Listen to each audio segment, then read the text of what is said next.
Hello teachers, learners, and parents. Sir Jeff po, at your service. Alam nyo ba na meron tayong website na tinatawag na DepEd Commons?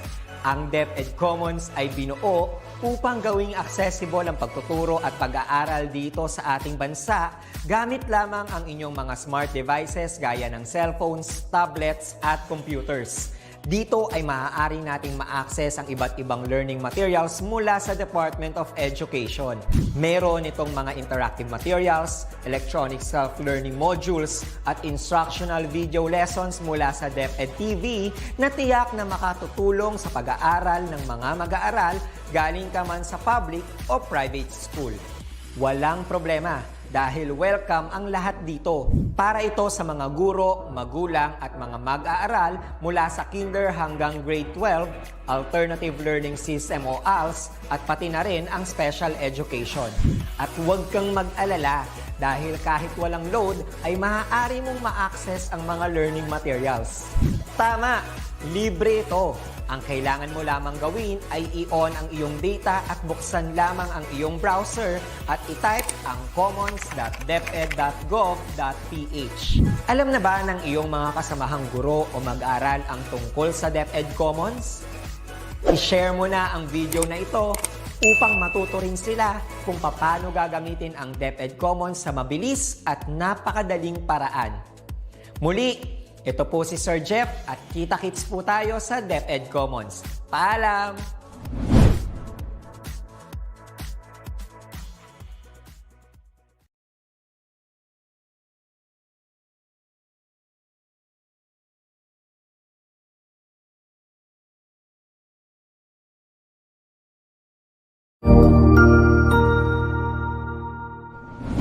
Good day! This is Teacher Rowan. I'll be your guide in exploring Google Apps for education, for teaching and learning. In Google for Education, teachers can connect and collaborate easily while staying on task. It gives teachers the freedom to spend more time personalizing the learning experience and less time managing it. Students can learn essential skills such as 21st century problem solving, which they can use it in their future careers. As such, the accessibility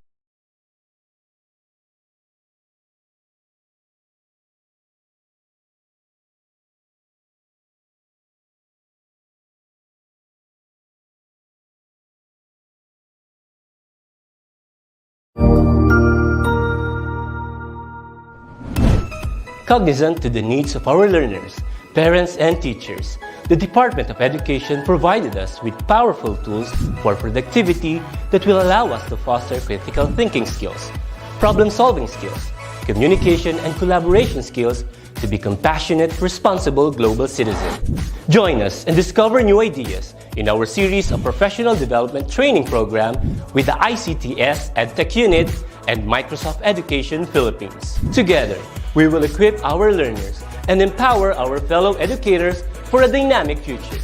Para sa bata, para sa bayan, at para sa guro. Sulong Edukalidad.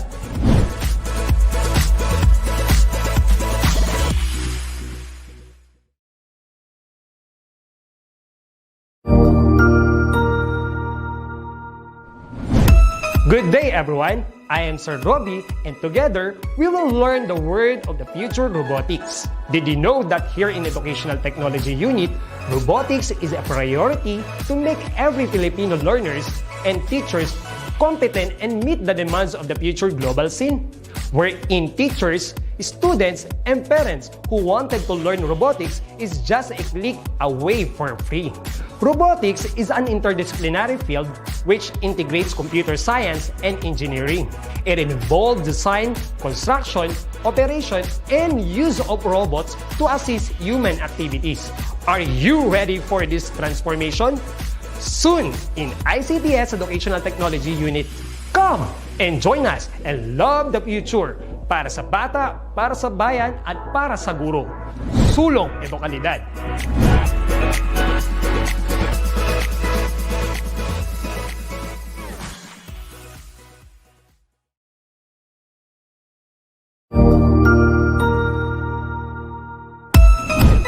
Magandang araw! Ako po si Sir Ariel, ang ALS lover ng EdTech Unit.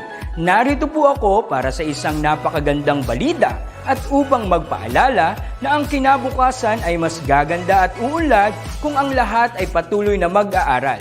Sa edukasyon sa ating bansa, tiyak na walang maiiwanan sa pag-abot ng mga pangarap.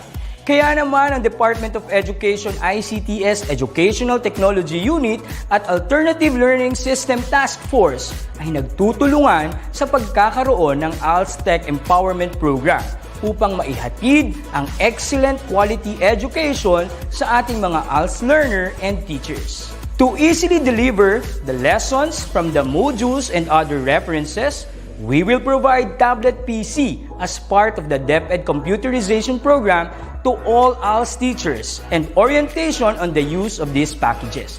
To deepen the pedagogical use of information and communications and technology in delivering instructions, there are training workshops on the use and curation of open educational resources or OER, Google and Microsoft productivity tools, creation of video lessons using PowerPoint presentations and KineMaster, and on ebook or e-magazine development. To create an avenue for remedial lessons that is open to all learners, teachers, and parents, we will have the ETUlay free online tutorial and mobile ETUlay, where we will visit remote schools to feature the best practices of our ALS teachers and learners. Sa mga out-of-school youth and adult, laging tatandaan na may pag-asa upang makapagpatuloy sa pag-aaral. May ALS para sa inyo. Ang edukasyon ay para sa lahat. Para sa bata, para sa bayan, para sa guro. Sulong Edukalidad.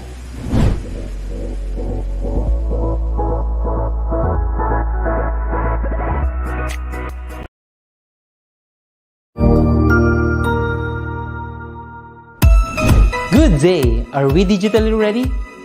This is a question that teachers and learners are probably asking right now. With the advent of DepEd's Digital Rights Program, the Open Educational Resources, or OER, was woven together and finally realized. This project prioritizes the necessity to enhance the digital literacy skills of every teacher and learner in the country. Our OER mission is to connect the disconnected. OER is indeed an innovative initiative with a lofty aim to get disconnected schools and last-mile schools connected through ICT even without an internet connection. It is designed to cater to the need of these schools for interactivity, digitalization, and delivery of 21st century skills that will ensure that every learner is future ready. Join us in another training workshop and learn more about open educational resources, whose primary purpose is to provide support and assistance to learners and teachers in this rapid advancement of technology. Our goal is to build and strengthen the capabilities of public and private teachers, school heads, and supervisors by teaching you to create and design interactive, localized, and contextualized instructional materials for teaching using basic, advanced, and proficiency software and tools. Surely, this will be another exciting and engaging webinar training workshop. Together, let's all rise amidst this crisis. Para sa bata, para sa bayan, para sa guro. Sulong Edukalidad!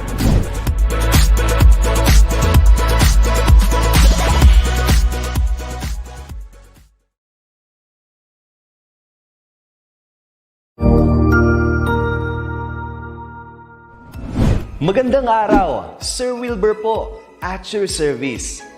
Narito ang ETUlay upang gabayan ka sa inyong pag-aaral upang lubos na maunawaan ang iba't ibang paksa o subject. Ang ETUlay ay isang free online tutorial class na pinangungunahan ng ICT's Educational Technology Unit sa pamumuno ni Undersecretary Elaine Del B. Pascua. Ang programang ito ay hindi lamang para sa mga bata, kundi ito rin ay magsisilbing gabay sa mga magulang at mga guro kung paano nila ituturo o gagabayan sa bawat asignatura ang kanilang mga anak o mga estudyante. Sa kasalukuyan, ang self-learning module mula sa rehiyon ng Calabarzon at kilala sa tawag na Pivot ang ginagamit sa ating ETUlay online class. Kaya ano pang hinihintay ninyo? Ihanda na ang inyong mga ballpen o lapis, papel o kwaderno at samahan kaming itulay ang pagkatuto para sa bawat batang Pilipino. Sama-sama tayong magtutulungan para malampasan ang mga hamon sa panahong ito. Halina't matuto kasama ang inyong online tutor sa oras na ito.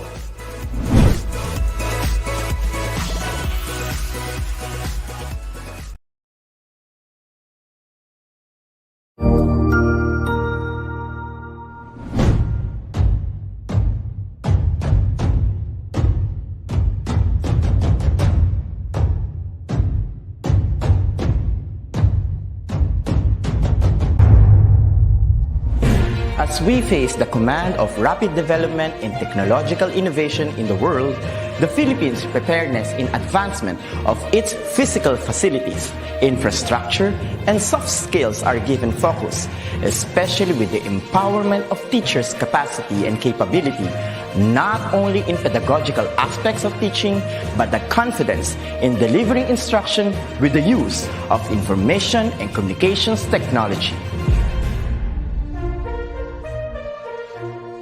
The Office of the Undersecretary for Administration, under the leadership of USEC Alain Delby Pasqua, established the Educational Technology Unit under the Information and Communications Technology Service. Its prime function is to empower and capacitate public school teachers and learners as required by the global demand of the fast-paced development in technology.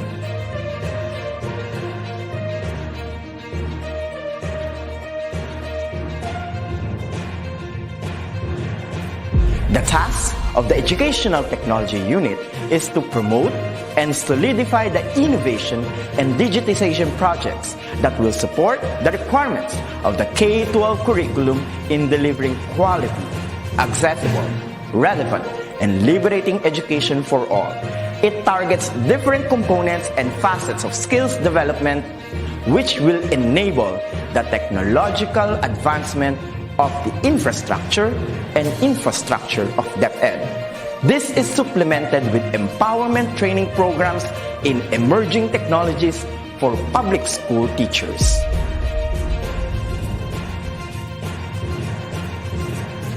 The programs of the EdTech unit target the emerging pedagogies focused on open educational resources,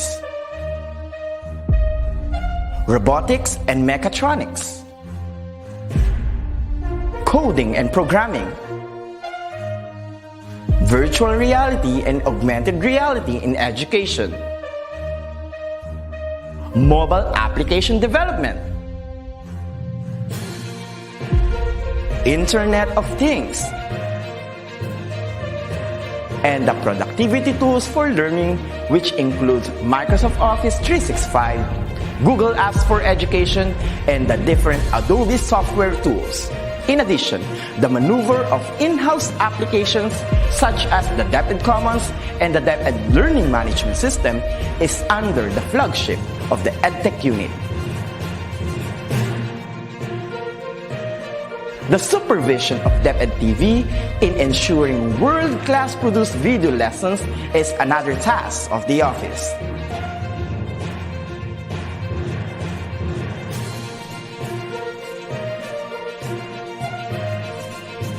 Lastly, the conduct of free online tutorial session, coined with the term ETUlay, is a bridging program to support learners and parents in answering the self-learning modules pioneered with the initiative of the ICTS EdTech unit.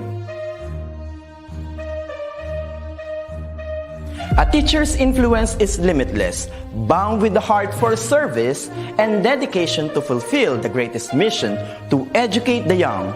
The ICTS Educational Technology Unit will be there to promote, to empower and to inspire Filipino teachers and learners as we grow as a tiger in the region, hitting our target as one of the best in educational technology.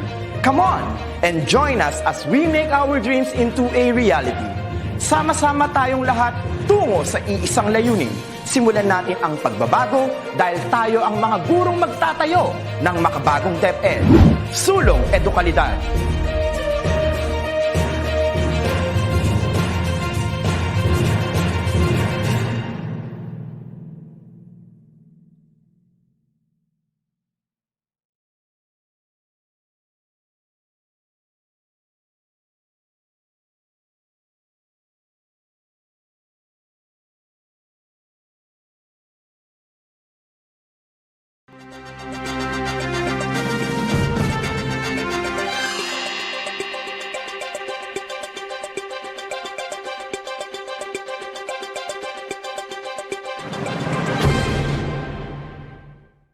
Malayo na ang nilakbay natin sa edukasyon. Mula noong unang sibilisasyon hanggang dumating ang panahon ng kolonisasyon. Dinanas natin ang digmaan at sinapit ang kapayapaan. Sinubok man tayo ng maraming bagyo at dumating ang mga pagbabago. Hindi tayo huminto sa pagtuturo. Nagpatuloy ang ating pagkatuto. Hanggang sa kasalukuyan, habang binabagtas natin ang bagong normal, lumikha tayo ng iba't ibang pamamaraan upang maihatid ang edukasyon sa kabila ng krisis pangkalusugan. Ipinakilala natin ang blended learning sa mga Pilipino, kung saan lulan nito'y abot kamay na kaalaman para sa ating mga kabataan.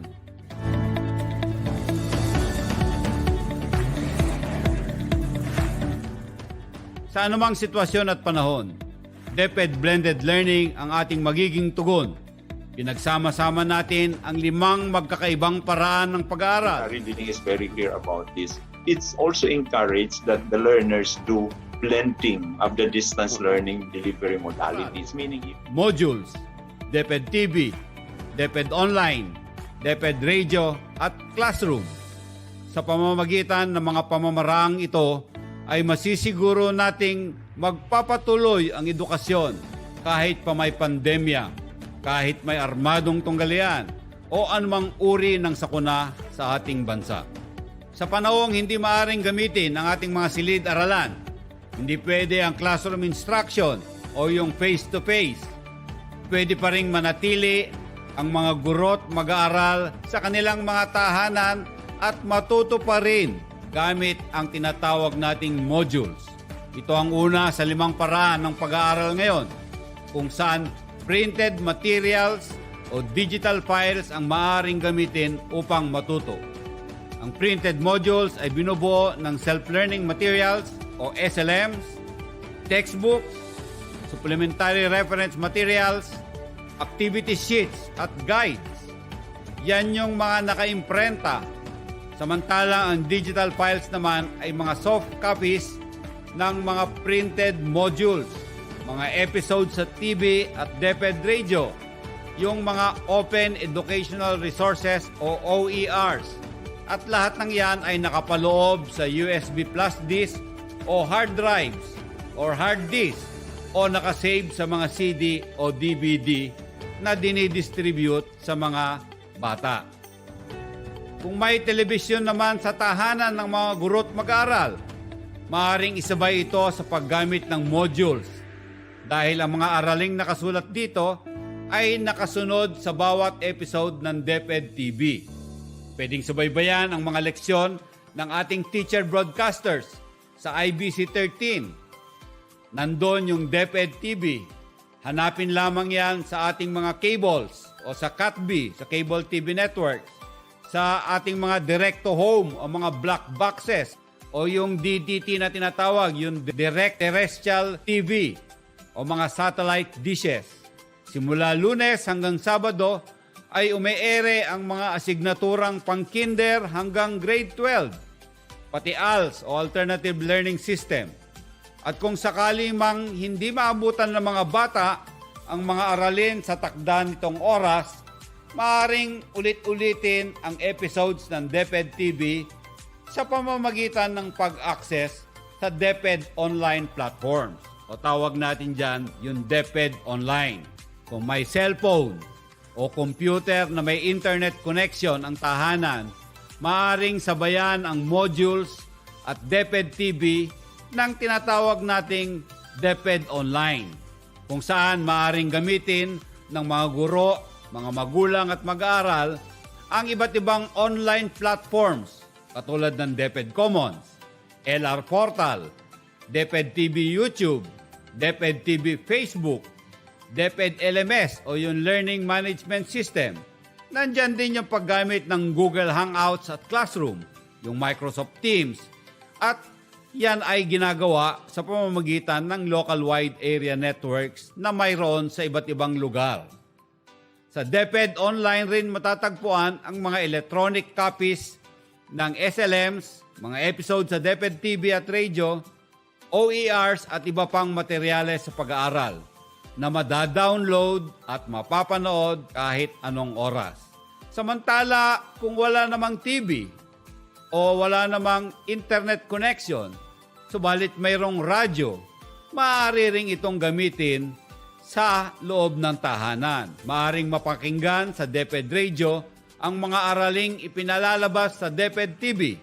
Mas epektibo kung ang pakikinig sa DepEd Radio ay sasabayan ng modules o pagbabasa ng mga materyales na hawak ng mga bata. Ang mga araling nakasulat sa printed modules ay tugma sa mga araling ibo-broadcast sa local radio station. Alamin lamang sa eskwelahan, sa teacher o kaya sa dibisyon kung ano mga local radio stations ang magpapaere ng DepEd Radio. Yung iba nga ay handheld radios ang ginagamit. Tandaan na ang module, printed man o digital, yung DepEd TV, DepEd Online at DepEd Radio ay magkakatuwang sa paghahatid ng karunungan sa mga mag-aaral.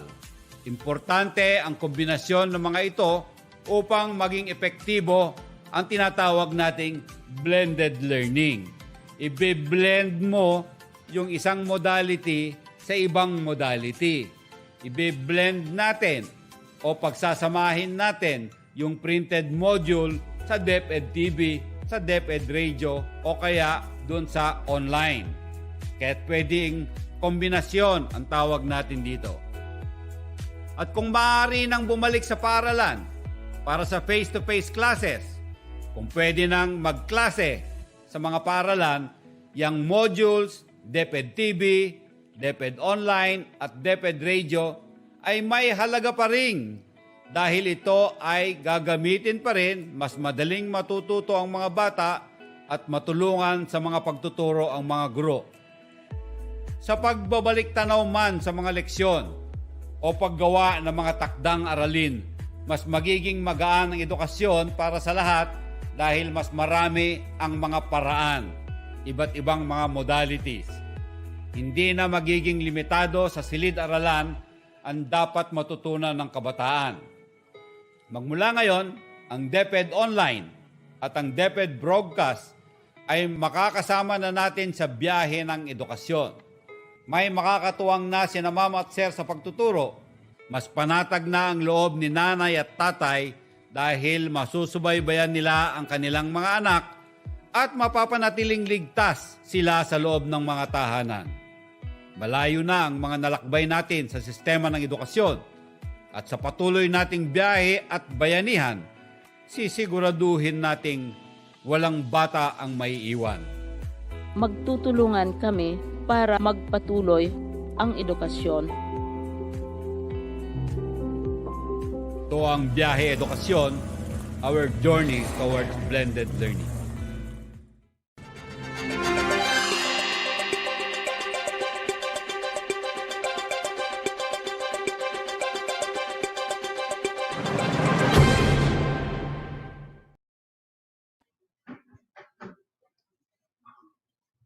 Good morning, teachers. Welcome to the last day of the first ever virtual INSET training for public school teachers brought to you by the ICTS Educational Technology Unit. We would like to thank you for your unending support.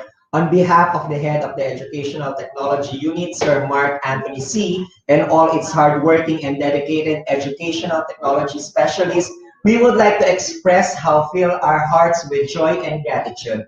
I am Sir John Jefferson Sevilla from Las Piñas National High School, SDO Las Piñas, and one of your EdTech specialists and one of your Masters of Ceremony. And I am Ma'am Maria and Sevilla from SDO Caloocan, SDO Navotas, Kaunlaran High School, also one of the EdTech specialists, and one of your Masters of Ceremony for today.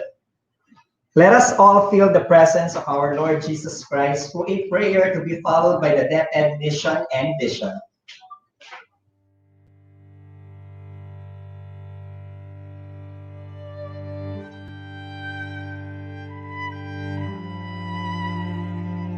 Greatest of all teachers and giver of love, hope, faith, and wisdom, look upon your children, the teachers, learners, parents, guardians, and out-of-school youth and adults. We humbly ask for your mercy and forgiveness. Guide us to the right path. May our efforts be blessed with insights and understanding, wisdom and respect for all. Bless us with patience, for the path of learning is never easy. Bless our commitment to keep on learning new knowledge and experiences. Let your light shine upon us as we make our world a better place to live in. Amen.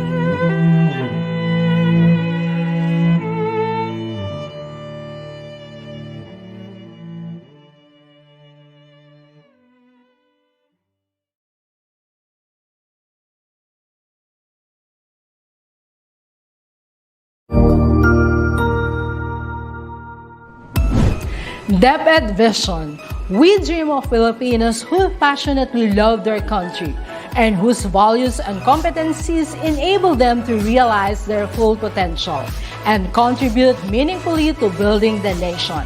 As a learner-centered public institution, the Department of Education continuously improves itself to better serve its stakeholders. DepEd Mission: to protect and promote the right of every Filipino to quality, equitable, culture-based, and complete basic education where students learn in a child-friendly, gender-sensitive, safe, and motivating environment. Teachers facilitate learning and constantly nurture every learner. Administrators and staff, as stewards of the institution, ensure an enabling and supportive environment for effective learning to happen. Family, community, and other stakeholders are actively engaged and share responsibility for developing lifelong learners. DepEd core values: maka-Diyos, makatao, makakalikasan, at makabansa.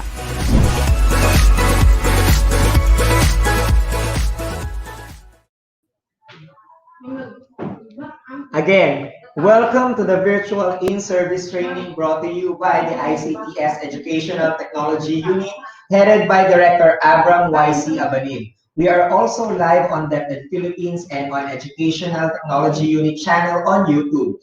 This INSET program can also be accessed asynchronously so that you can browse the previous topics. Just go to the LMS for your region and access the course using your DepEd Commons account. Log in, go to ICTS Educational Technology Unit /Webinar Series 2021 and click Virtual In-Service Training for Public School Teachers. The enrollment key for this course is the name of the region where you belong. And as a good news teacher, you can also use your DepEd email account to log in your PD LMS. For those who still have issues with logging in to their region's LMS, may we note that there is still an ongoing surge of users accessing the website. The INSET 2021 course will not be closed until May 8, 2021, so you may still bid for your time. Yes, let me repeat that, Sir Jeff. The PD LMS will still be available or the INSET training course will be available until May 8, 2021. So you still have at least 2 months to access the training course. We know that you want to get your certificates, teachers, but we believe here in ETU, patience is a virtue. We would also like to read your thoughts, your experience, and your pictures by using the hashtag DepEdInset 2021. Again, that is hashtag DepEdInset 2021. So you may start using this hashtag for giving out your shout outs, posting your pictures, your comments, and as well as your selfies. And this time, we're going to have the selfie time with our teachers. No? So since this is the last day of our INSET, we are also going to remind you that we are giving you until 10 a.m. this morning. 10 a.m. only to send us your shout outs so that we will have enough time for them, for us to read their shout outs. So keep your messages coming, teacher, and it's again until 10 a.m. Yes, so this time we'll be giving you your time to take selfies with us para naman po magamit natin ng mas pangmalakas ang ating hashtag DepEdInset 2021. Okay, so grab your phones. Mag-screenshot na po tayo sa ating mga laptops in 5, 4, 3, 2, 1, smile. Okay, another set. 5, 4, 3, 2, 1, smile. Okay, last one po. Good. 5, 4, 3, 2, 1, smile. Nice, Ayan. teacher. And nakita natin kung gaano ka-creative yung mga teachers pag naglalagay sila or pag nagpo-post sila ng mga selfie and groupie nila with our pictures. Meron pa yung teacher dyan, natatanggal ako, ikaw lang ang kasama. Ako po, no, wala talaga akong kasama dun sa picture. And it's really nice to see all these pictures with you teachers. Yes, and also, we would like to inform everyone po, lalo na po those who are sending their private messages sa account ko and as well as sa account ni Teacher May. Medyo na-experience na rin po namin yung surge na na-encounter natin sa PDLMS. Kaya naman po, we will be requesting everyone po na please, if ever hindi po namin ma-shoutout yun ngayon, kasi as much as we would like to give the shoutouts po, meron po tayong mga webinars every Saturday para po sa mga teachers natin. Then, isa-shoutout po natin yan. Then, yung na-discuss na ni Sir Madge, no, we have our ETUlay, which will resume next week. So, yung mga nagpadala po sa akin ng mga messages, isa-shoutout po natin yan dyan sa ating ETUlay. I'm having my schedule po every Friday, 9 a.m. Yes, and my schedule po for English 2 is on Tuesday, 1:40 to 2:20. So pwede natin ihabol doon, Sir Jeff, no, yung mga pa-shoutouts ng ating mga audience or participants for today. So again, sorry teachers if we cannot really accommodate all those shoutouts. But we know we love you from the bottom of our hearts. Yes, kaya naman po, at this point, we also would like to recognize we have 68,371 viewers po. So last time, ang pinaka-pick yata natin is 200,000, di ba? Yes. So kaya naman po, baka po yung iba nating mga co-teachers, they are still not aware that we have this ongoing session. Yes, or bakit nang hali ng gising, no? Alam po yung mga teachers, hahabol at hahabol yan, no? Para makapanood ng ating last day, Virtual INSET today. So again po, no, share your thoughts, your pictures, and your experience. Pinakikinggan, binabasa, at binabrowse po natin yan using the hashtag DepEdInset 2021. Yes, and also those teachers po that are watching us in groups and taking groupies, may we just remind you po that please observe physical distancing and all the health and safety protocols that we have to follow para po maiwasan natin ang COVID-19. Pero so far naman, Teacher Jeff, yung mga nakikita natin, mga pictures, mga groupie ng teachers, talaga naman nagpa-follow sila ng safety protocols, naka-mask sila, and maganda sa nakikita natin, nag-enjoy sila manood ng ating virtual INSET. Yes, kaya naman po, we also would like to say thank you sa lahat po ng mga principal, sa mga SDS, nationwide na talaga naman po na sinuportahan yung project natin. No? And nakakatuwa, even before kasi yung simula natin, parang medyo rough road po talaga yung pinagdaanan ng EdTech just to push this INSET. Kasi nga po, we all know na syempre may mga teachers who would like to spend their time na mag-rest, di ba? Yes, gusto magpahinga, gusto sanang magkaroon ng break. Pero teachers, di ba, we saw how valuable our experience here in our INSET na pinakikinggan at binabasa rin naman po namin ang inyong mga tinapi. At ngayon po, nais po namin kayong tulungan para pa mapaunlad ang inyong kaalaman sa iba't ibang bagay, lalo na sa teknolohiya. Yes, kaya naman po, nakakatuwa that we are receiving feedbacks na sana ang nare-request nila meron nga nagsabi na kahit daw everyday na mag-inset, okay lang sa kanila.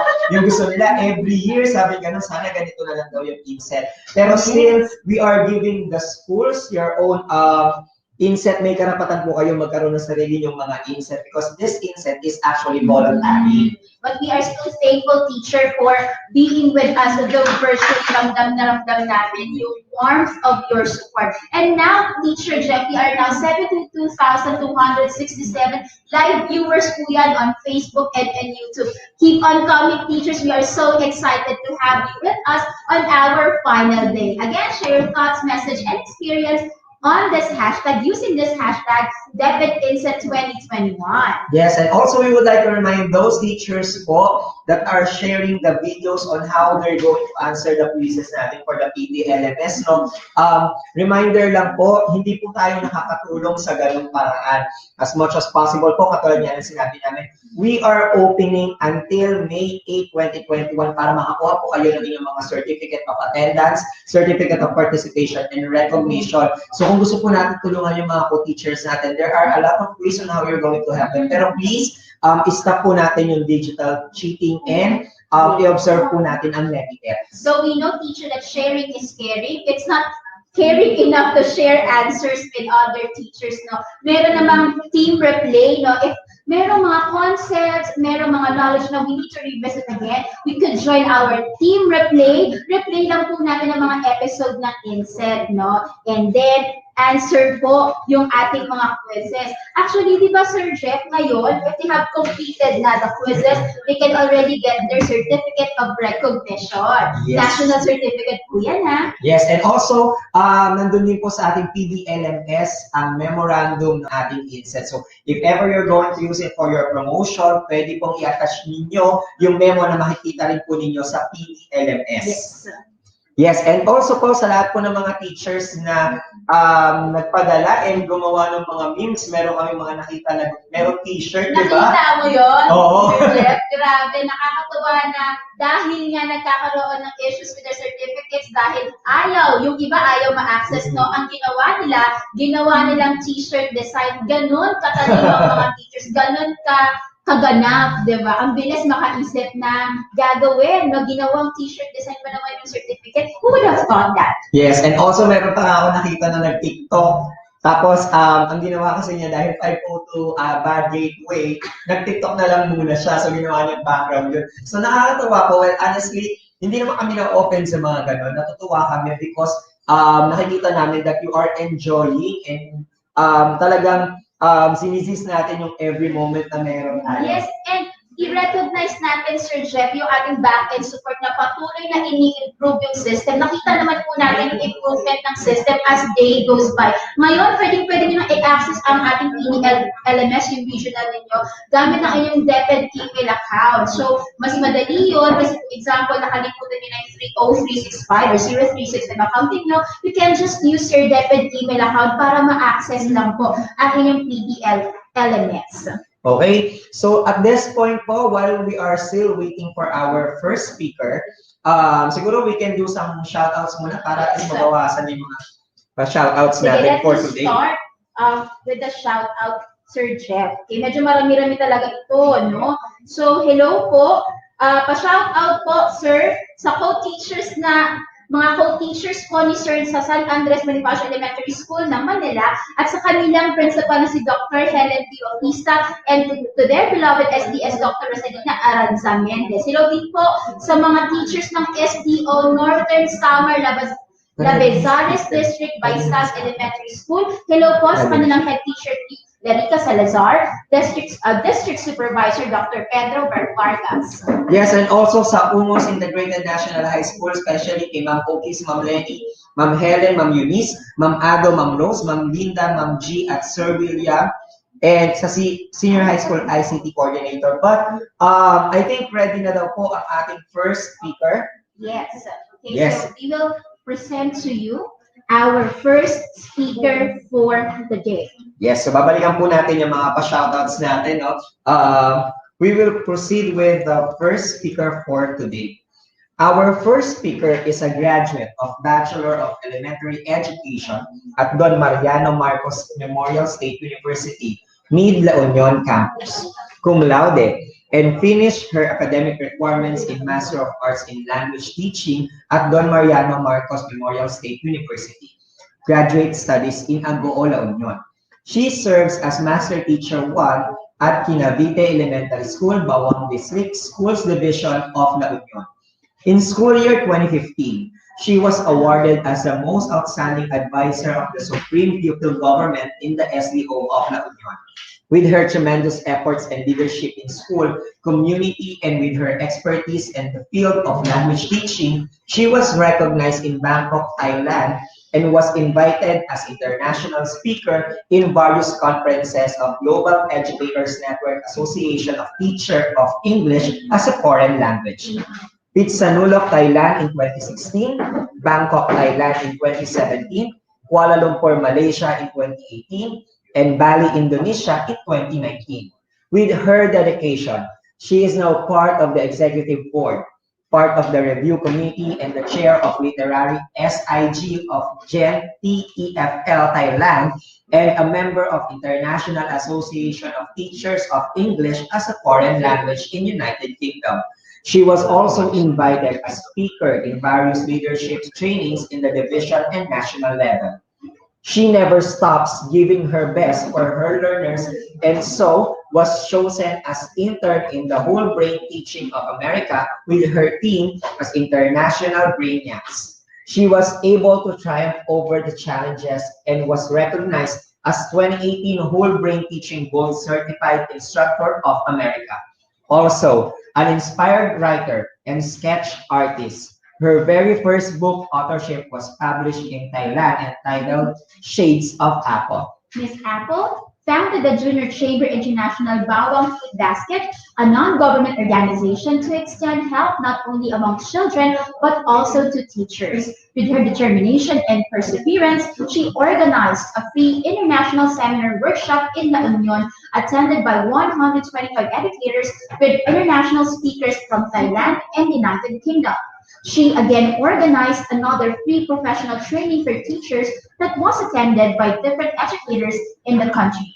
The second International Educators Conference and the first Transformation Leadership Congress in collaboration with Global Educators Network, Association of Teachers of English as a Foreign Language in Thailand, ASER Philippines, and the Department of Education. With her compassion to spread the advocacy in the service, she has been chosen among the Open Education Resources advocates and has served as a speaker and facilitator in the different parts of the homeland, training workshops conducted in Manila, Baguio City, Palawan, Cebu City, Davao City, Quezon Province, Abra, and more. Presently, she joins the ICTS Educational Technology Unit as one of the educational specialists and awarded as Google Certified Educator Level 1. She continues the epitome of selfless service that will provide quality education to Filipino children and educators. Once again, my dear teachers, our first presenter for the AM session, Ma'am April B. Marquez. Hello, Ma'am April. Hello. Good Hello, morning. Sonia. Okay, so good morning, everyone. All things are eternally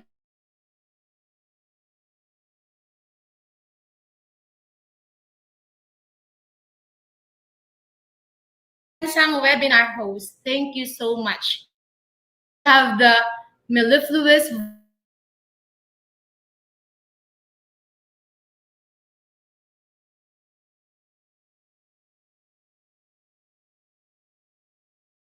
teacher. My honor to be with you this morning. Let me share your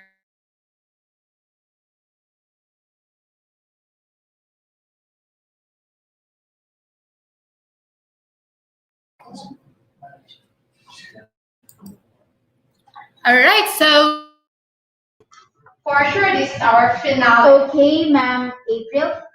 I know you're very excited to say your presentation among our teachers, and we are so excited to hear from you too. But I think we have to fix some technical issues on your side, and we will get back to you soon. Okay, Sir Jeff, the talk of Ma'am April will be about digital poetry, and I'm amazed that poetry can be digitalized in our time right now. Yes, and actually ako kasi, personally, hindi ako masyadong, hindi naman sa hindi fan, pero hindi ako ganun ka-familiar when it comes to poetry. Kaya sobrang excited ako kasi I know that this is something new, no? Para din sa ating mga teachers. And I know that you are asking for the relevance of it para sa ating ESET. So later on po, malalaman po natin yan right after her talk. And we also would like to remind you that this last session po natin for today, for this morning, ay magkakaroon po tayo ng evaluation.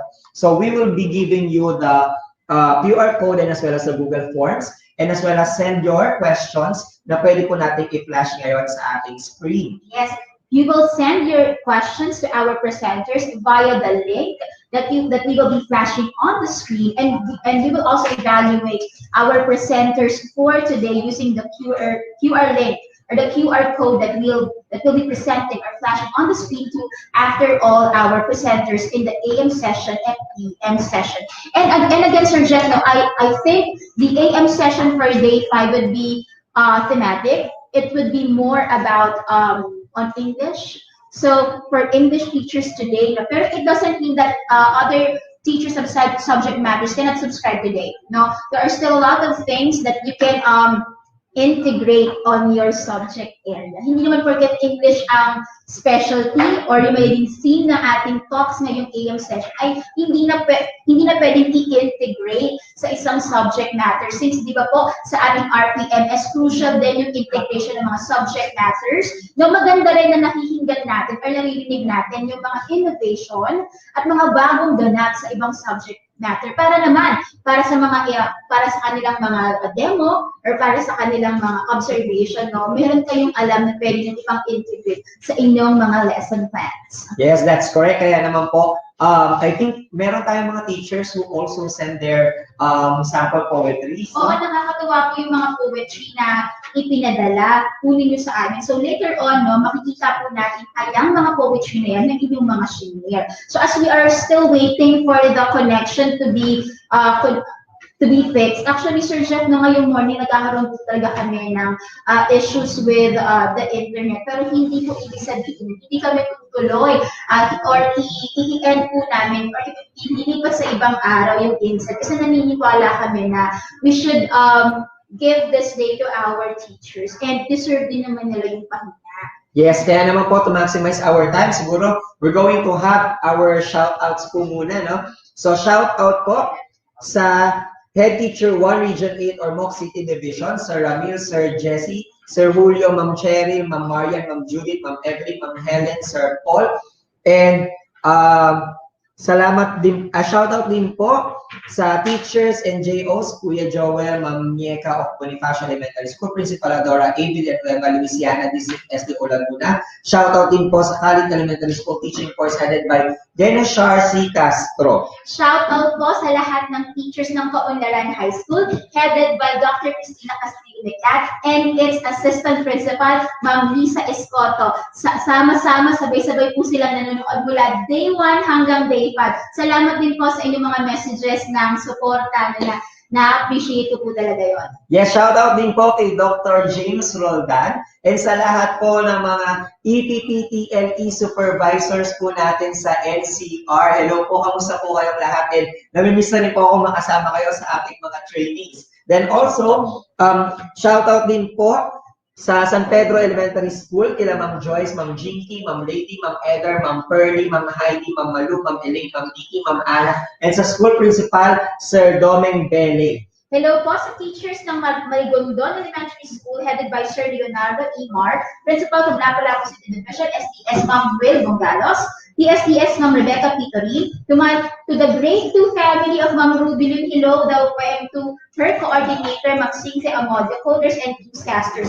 Pa-shoutout din po sa mga teachers ng Pasay City North High School, Mactan Air Base Annex, headed by Sir Raul Davide. Hello po sa mga teachers ng Gunog Elementary School with their school principal, Mr. Julieta Rosales, and TSTS Mrs. Maria Marisa A. Maglangit from Gunog Elementary Grade 2 teachers. Pa-shoutout din po sa mga teachers ng Buyong Elementary School, headed by their dynamic principal, Mrs. Amor Pitero, and TSTS of District 4, Dr. Ernesto Tetemina, greetings friend from Ma'am Brenda M. Igot, Master Teacher 1. Hello din po sa faculty and staff ng Pusok Elementary School, headed by their principal, Ms. Adela Vivar Sumala, Assistant Principal, Mrs. Rosella C. Plaza, from their friend daw po, Mr. Juris Araw-Araw. Hello din po sa mga teachers ng Marigondon National High School, nabati ko na po ito. And hello din po sa mga teachers ng Buway Elementary School teachers and staff, headed by Miss Irene A. Godinez. Last na sir, no, hello po sa mga teachers ng Basak Elementary School and their school head, Ma'am Lilian A. Ancheta. Shout out to all grade 1, yung grade 1 teaching course po from Sir Gistoni and Ma'am Theory. And also, shout out po sa lahat po ng teachers na Nalilidan Elementary School under the leadership of the acting principal, Sir Al Abay. They are also watching DepEd tayo Nalilidan Elementary School, Calamansi 2, District Sultan Kudarat, Division, Region 12, Soc Sergeant. So the greetings po is from Teacher Nash. And also, shout out po sa mga teachers ng Arnedo Elementary School headed by Ma'am Rosemary Tabareos, Bolinao District, SDO1 Pangasinan, lalo na kina Ma'am Alisa, Evangeline, Yani, Lina, Cleope, Hannah Gale, Debbie, at Mr. and Mrs. Maritas and Roberto Pines na nakatulong mula day 1 hanggang ngayon. Then shout out din po sa teachers ng San Jose National High School, Anda Pangasinan, headed by Madam Ting Aklan. Greetings from Marjorie Joy Nanat. Teacher J.Ann Arisgado, Chong, na super saya na sa pinaghirapan daw niyang certificate, complete niya from day 1 to 4. And proud daw sa kanila. With Teacher Beverly Sayo, congratulations from Teacher Selena. Thank you daw po. And also, shout out daw po sa lahat ng teachers in Batad Elementary School and Bugho Integrated School na very attentive sa pakikinig. Greetings from Teacher Irene Sabanan. Magandang umaga po sa lahat ng mga kaguruan ng SDO Nueva Ecija, especially sa mga taga Santo Domingo Annex. Yung napakabait daw na District Supervisor, Sir Domingo Bernabe, and lahat ng mga school, especially Sir Numer Manzano, with their principal co-teacher from Buwasa Elementary School. Lahat daw po sila nakatutok sa ating INSET from teacher broadcaster Daisy Ann Alvarez. Then shout out po sa Dewey Elementary School teachers at sa school head na si Ma'am Aisa C. Del Piero. Happy anniversary daw po as head teacher 3. Then shout out po sa magaganda, gwapo at masisipag na teachers ng Burgos National High School, Burgos District Division of Isabela, headed by the 4M school heads, Ma'am Maylene Respicio, Ma'am Mona Lisa Pascual, Ma'am Milanita Perez, Ma'am Melvin Bucanig, with the supervision of the PSDS, Dr. Mandy Abukay from Isa Ginastro, and Katubig Integrated School, High School, and Elementary Department, headed by Mrs. Jessica Sira Bancho, their head teacher 1 from Mark Joseph Caballar. Hello po sa mga teachers and JOs, Kuya Joel and Ma'am Nieta of Bonifacio Elementary School. Principal po nila si Amadora A. Villanueva, Louisiana, District SDO Laguna from Sir Hill. Meron po mga pagbate.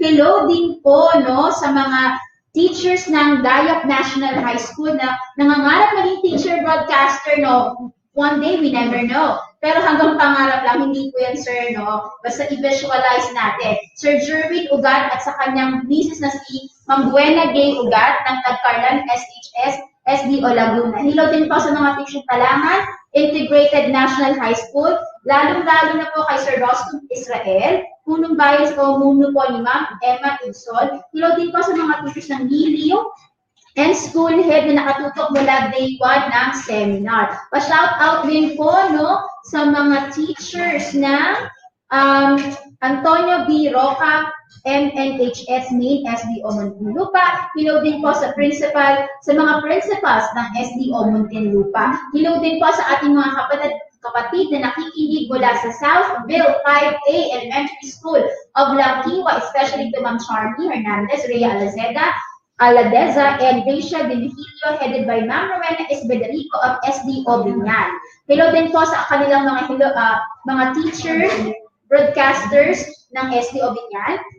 Pa-shoutout din po sa mga teachers ng Soldier Hills Elementary School, SDO Muntinlupa. At hello din po sa kay Ma'am Lorely Arambulo, ICT Coordinator of Itaas Elementary School. Ganun din po sa kanilang principal na si Dr. Antonio C. Gagala at sa buong grade 6 family at sa lahat ng teachers po ng Itaas Elementary School. Pa-shoutout na rin po kay Dr. Raul Felix.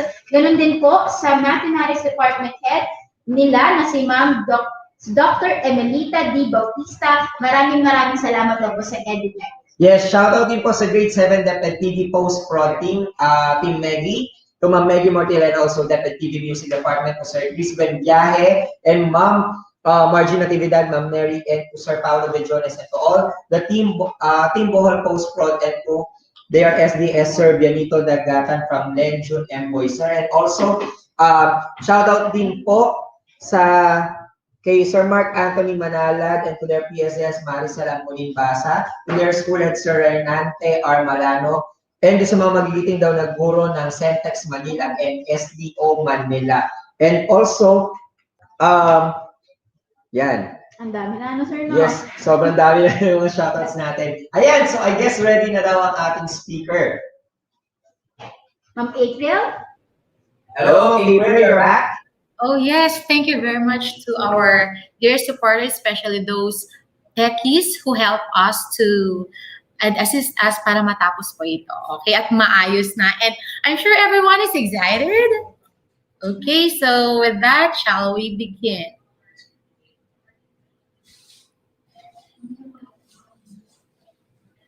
All right.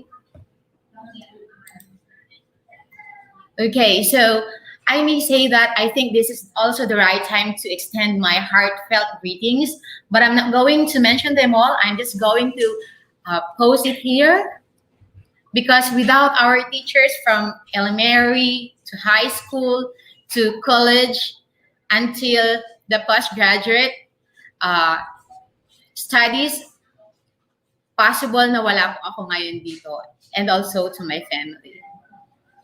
So these are my dearest teachers. I'm so happy that I've been part of this INSET, or shall I say the virtual INSET training for teachers. So I love you all, dearest teachers. All right, so for this morning, I'm gonna share with you our digital poetry, a collaborative performance project. So for sure, every one of us, especially our dearest teachers, you are very familiar with the DepEd order being released by our central office, especially with the K-12 basic education. That it reminds us the grading system, which includes of course, the quarter assessment, written work, and performance tests. So here are the following objectives. So here are the following objectives. At the end of the session, participants would be able to identify digital poetry, enumerate the significance of digital poetry, compose poems, perform original poem composition with the use of suggested apps. All right, according to Jason Nelson, we're going to then identify now what is this digital poetry. So according to Jason Nelson, a digital and a hypermedia artist and poet of Queensland, Australia, stated that in the simplest terms, digital poems are born from the combination of technology and poetry, with writers using all multimedia elements as critical text, sounds, images, movement, video interface, interactivity, and words are combined to create new poetic forms and experiences. So I think every one of us, especially dearest teachers, are really good in composing or constructing different kinds of poems. It's like that this became their habit, and probably if they are really good in writing, it becomes their part of their diary. So at this moment, we're going also to enumerate and to tell something about the significance of poetry, which is taken from Aguilar 2013 in her article, which is the importance of poetry in school. We have here the first one. All right, first one. Poetry helps us know each other and build community. So when we do poetry, let me tell to you that it is very important that we do the profile, or shall I say the experiences of our learners. From the profile, we may simply measure what really are their learning style, or it could be the different multi-intelligences that they have. Aside from that, if they are really good in the use of language. But just to remind you, dear teachers, that when we talk about poetry, it doesn't mean that we focus only in the English language, but incorporating also the use of Filipino and also mother tongue based.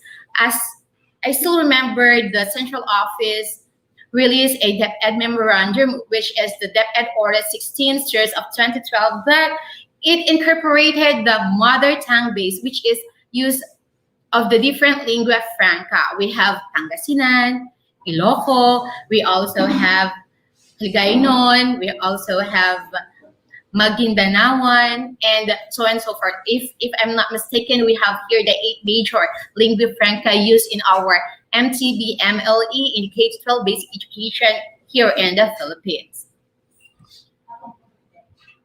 The second one we have here, when read aloud, poetry is rhythmic and music in sounds and beats.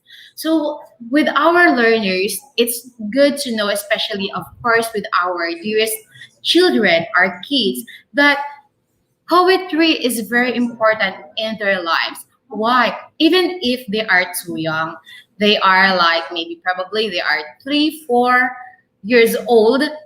If they are not sure with the different words to be used, but they have this kind of, they are very curious with the sounds or the rhythm of this poem.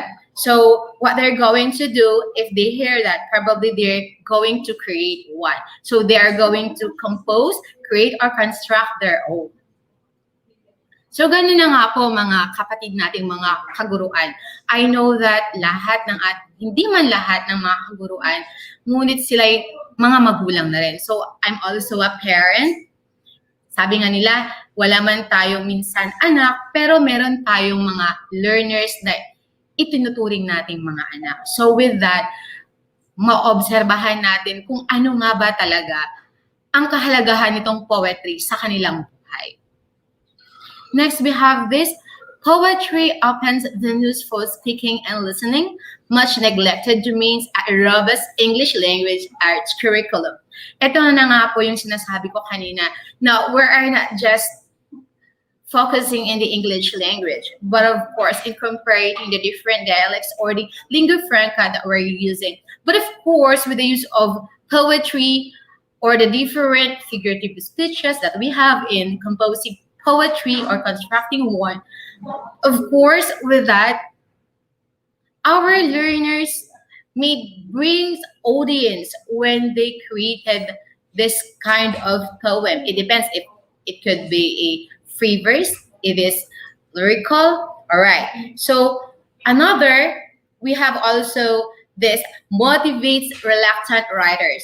So as you can see in poetry, hindi natin may iwasan na kahit naglalakad ka lamang dyan, may minsan mga ideyang pumapasok sa ating isipan at sa ating puso, depending on the different emotions and expressions that we have, magtataka ka na lamang na meron ka na palang nagagawang poem. Another one, poetry has a space for English language learners. Yes, of course, especially that we have this English language in our curriculum. But reminders, dear teachers, when we use English language, we need also remember if the English that we're using, is it an American language?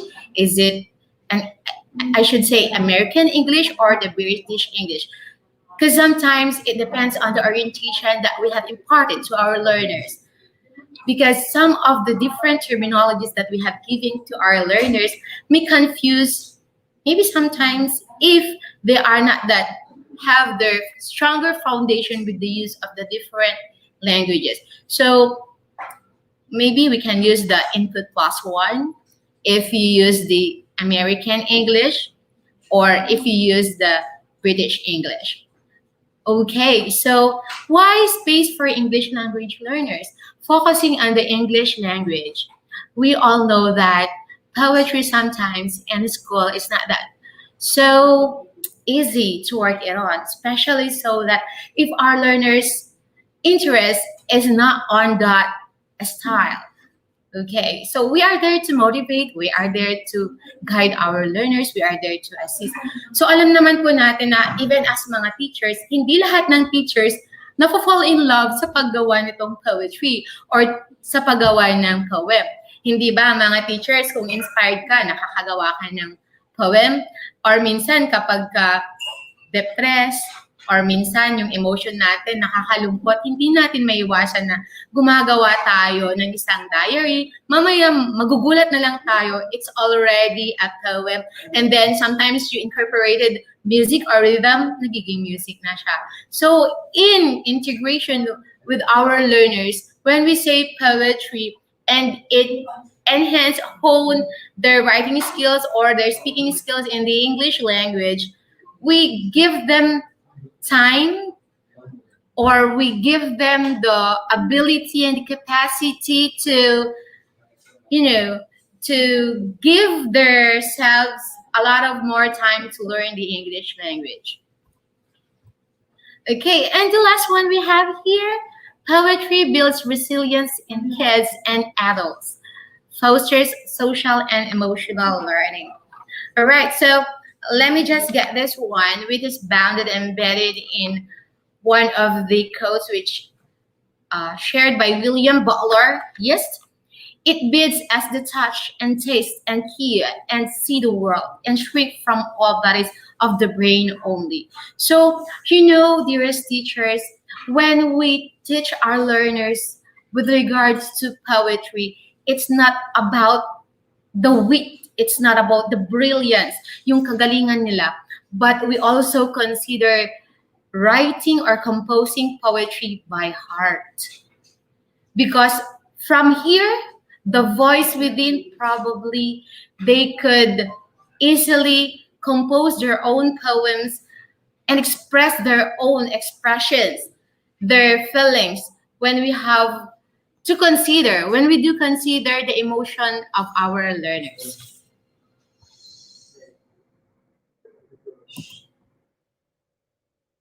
Okay, we are talking about digital poetry. So sabi natin, paano natin gagawin ang digital poetry ngayong virtual class na online class? Are we really sure that this is really effective? Okay, as a simple advice, dearest teachers, hindi po ibig sabihin na kapag ibinahagi natin ang digital poetry, we are sharing about digital poetry. It's not telling you or mandating you that you're going to use this one. We need also to consider different things because there are a lot of aspects and a lot of factors that affect our learners.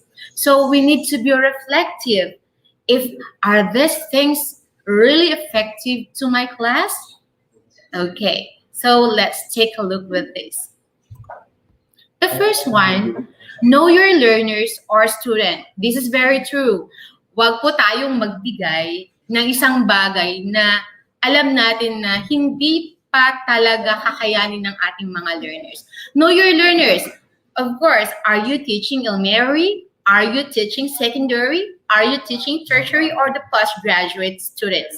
So with that, let's make sure that our learners may have this kind of written or performance test with regards to the level of our learners. Kahit nga sabi nga natin na nasa high school na, pwede ba talaga sa kanila ito? effective ba talaga ito sa kanila? So, nasa diskarte rin nating mga teachers. Kaya napakahalaga dito na know your students, you know the profile of your learners. Kasi kung hindi natin alam, from there pa lang, kapag meron tayong profile, you can easily identify or determine the kind of the students that you have. Are they really inclined in the linguistic? Are they spatial? Like that. So, wag naman tayong magbigay ng isang bagay na ipapagawa natin sa ating mga learners na hindi pala siya suwak. Ayan. So, mas maganda pa rin na saktong timpla lang yung ibibigay natin sa kanila. If you are more on the academic parts or the aspect of our learners, let's be reflective then. Kasi, alam nga natin na in the Philippine setting, especially sa school natin, marami sa atin na nagtuturo tayo sa school. Sa ating klase, meron nga minsan may 40, may 50. We don't have that ideal kind of class number. So, we need to consider this kind of factors that we need to impart to our learners. The next one, gadgets to be used. Yes nga, Teacher Apple, sabi mo, digital poetry. Yes, this is just a part of sharing. But we need to also consider gadgets to be used. Do we think that bago naman natin ibigay, meron bang laptop yung estudyante ko? Meron ba siyang mobile? Ano ba yung karapat dapat nilang gamitin? Kung meron sila nito, probably we can easily adapt this kind of performances or written word that we're going to do later on. Pero kung wala nga naman, bakit mo ibibigay ito sa kanila? Because we, teachers, mahal natin yung mga learners natin, mahal natin yung mga magulang natin. That's why we don't be there to give burden, but of course, to give them a heartfelt kind of learning, touching their hearts, para mas malaman natin kung ano nga ba talaga ang kinakailangan ng ating mga estudyante. Ayan. Kasi hindi natin maiiwasan, mga mahal nating guro na may mga idealistic talaga. Gusto natin yung best para sa ating mga learners. Pero isipin din natin na meron nga ba talaga silang gadgets na gagamitin bago ko ibigay itong digital poetry when we talk about digital poetry? Okay, types of poems. I know there is teachers, especially the linguistic one. You know already what are the types of poetry that we have. So in our I know even if you are teaching mathematics, even if you are teaching science or in different discipline, probably know already what is poem. Why? Because maybe in our college life or college, when we were in our college levels, for sure, and even in, may I say, elementary, we have discussed already what are in the types of poems. Okay, so magbibigay ka ba ng alam natin parang, ma'am, hindi ba pag sinabi natin poem, kinagamitan siya ng mga matatalinghaga na salita? Di ba ma'am, kapag gumagawa tayo ng poem, it should be like, yun nga, nabanggit natin, the figurative speeches.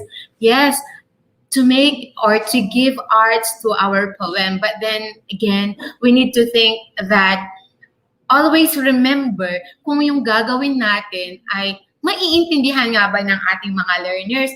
Baka mamaya magbibigay ka ng high-following words sa ating mga learners. For sure, nakanganga na sila. Even ang ganda ng pronunciation mo, ang ganda ng pagkakabigkas mo, with all the hearts na binigay mo kapag hindi naman nila naiintindihan. Let's think of the center of each understanding, especially when we are with our learners. Next, rubrics. Why? When we give written activities and performance tests to our learners, let's be considerate. Wag kang magbibigay ng isang bagay na, you recite this one. Yun pala, bibigyan mo siya ng grade. So, the first thing that we need also to consider is rubrics. Do not ever give to your learners an activity that you will be giving a grade wherein in fact you don't have the rubrics. Bakit may rubrics tayo, or why do we need to have a criteria? This is because we teachers know already the measure. How are you going to measure if you don't have the rubrics? Okay, so better that we need to prepare our rubrics before giving this kind of task. Kasi doon nila malalaman, mas mabuting bago mo ibigay yung isang bagay, kailangan mo siyang ibahagi muna sa ating mga minamahal na estudyante. Dahil doon nila mas malalaman kung saan nila aatakihin yung isang bagay na gusto nila. Ito ba ay yung strength ko? Ito ba yung weaknesses ko? So much better that we need to prepare our rubrics, that we need to give to our learners para mas alam nila kung saan sila magbibigay ng more than a point. So, not a dot, but then, yun yung alam natin na mas makapagbibigay kaalaman sa ating learners. And even as teachers, di ba, kapag pag pumasok ka sa isang speakership, tapos may evaluation, sasabak ka, meron palang evaluation sa'yo. You don't know the content of the evaluation. So, much better that before you face to your audience, because we are considering evaluation, we need to master it first. Okay, a reflection for our learners. Next, collaboration with other teachers. Why collaboration? Like for example, you are teaching in grade 6. And in grade 6, sinasabi po natin na meron yung sinasabing departmentalized. Hindi po ba, sabi nila, meron tayong performance task, meron tayong written work. Why not? I know all teachers are creative. All teachers have their limitless initiative to give different kinds of learning to our learners. But then again, kung magbibigay tayo, huwag yung mas makapagbibigay ng kabigatan sa learning process ng ating mga learners. Kundi, meron naman yung pagkakataon na meron tayong collaboration as teachers. Mag-usap-usap tayo. You may integrate science and English. You may integrate mathematics and English para hindi masyadong mahirapan yung ating learners. Sabi nga nila, ang teachers nandito para tulungan natin ang mga ating estudyante. Hindi nandito tayo mga teachers para pahirapan sila. Dahil ba ito naranasan mo rin noon? Ayun. So, yun nga po. Masasabi natin na kailangan nating makikollaborate sa ating fellow teachers para mas, iisahang klase ng rubrics, magkakaroon pa kayo ng chemistry ni teacher, mas matinding ugnayan na kung saan mas mapapagtibay natin yung pangangailangan ng ating mga learners. So, with this, sabi ko nga po, we have the kinds of the pros and cons, the advantages and disadvantages of using digital poetry in our class. But then again, I'm not telling you that you are going to use this, imparting and executing this because it is needed. Let's consider that we need to share this one if it is applicable to our class. It is just one way on how are you going to give this kind of strategy in your virtual classes and maybe probably adapt it when we have the face-to-face. Okay, I'm going to show you one of the videos, a video which is, let me say, a digital poetry. And I know everyone is really, shall I say, they are watching DepEd TV. Sometimes when we have these DepEd teachers, or shall I say the DepEd teacher broadcasters, they have this kind of, where are they going to take or do the shoot? It could be in location or in the green screen like this one. So just a simple tip, I'm going to show a video. Let's watch this.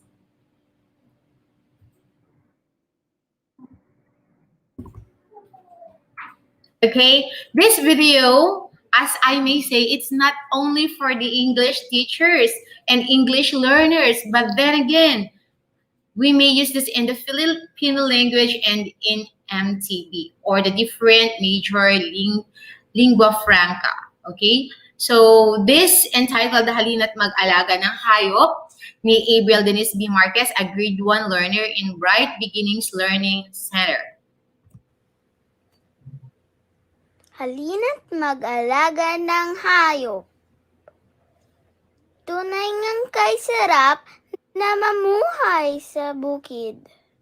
Iba't ibang mga hayop ang makakasama sa paligid. Sila ay nagbibigay saya at tulong sa magsasaka upang mapabilis ang kanilang pag-aani at pagsasaka.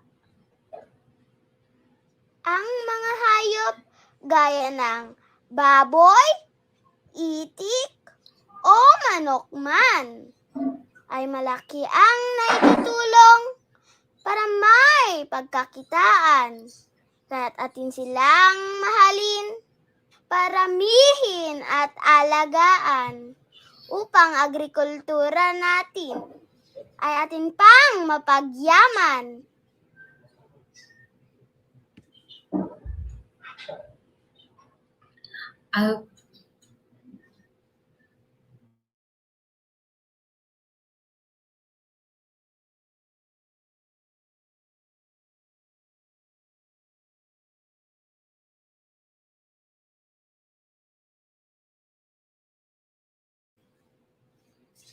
Okay, natunghayan nyo nga po ang isa sa mga klase ng digital poetry. Bakit naging digital poetry yun, ma'am? So, eto nga, when we say digital poetry, we integrate the different sounds, images, videos. We have the cinematography. Okay, so sa paggamit po nito, pwede nating i-video ang ating mga learners or in virtual classes, if you give the performance test sa ating mga estudyante, pwede nilang i-video ang kanilang sarili with the guidance of our parents, and then they may also submit that to our learners, to our teacher, I should say, via link. So, hayun nga po, as you can see, it's a digital poetry with the use of video app. Alam naman po natin na meron din sa ating mga learners at mga parents na may gamit ng mga cellphone kung ano po yung embedded doon camera or for video taping, they can use that. Kung sakaling wala tayong mga apps, pwede din natin yun gamitin. Okay, lalo na yun ay free. Okay.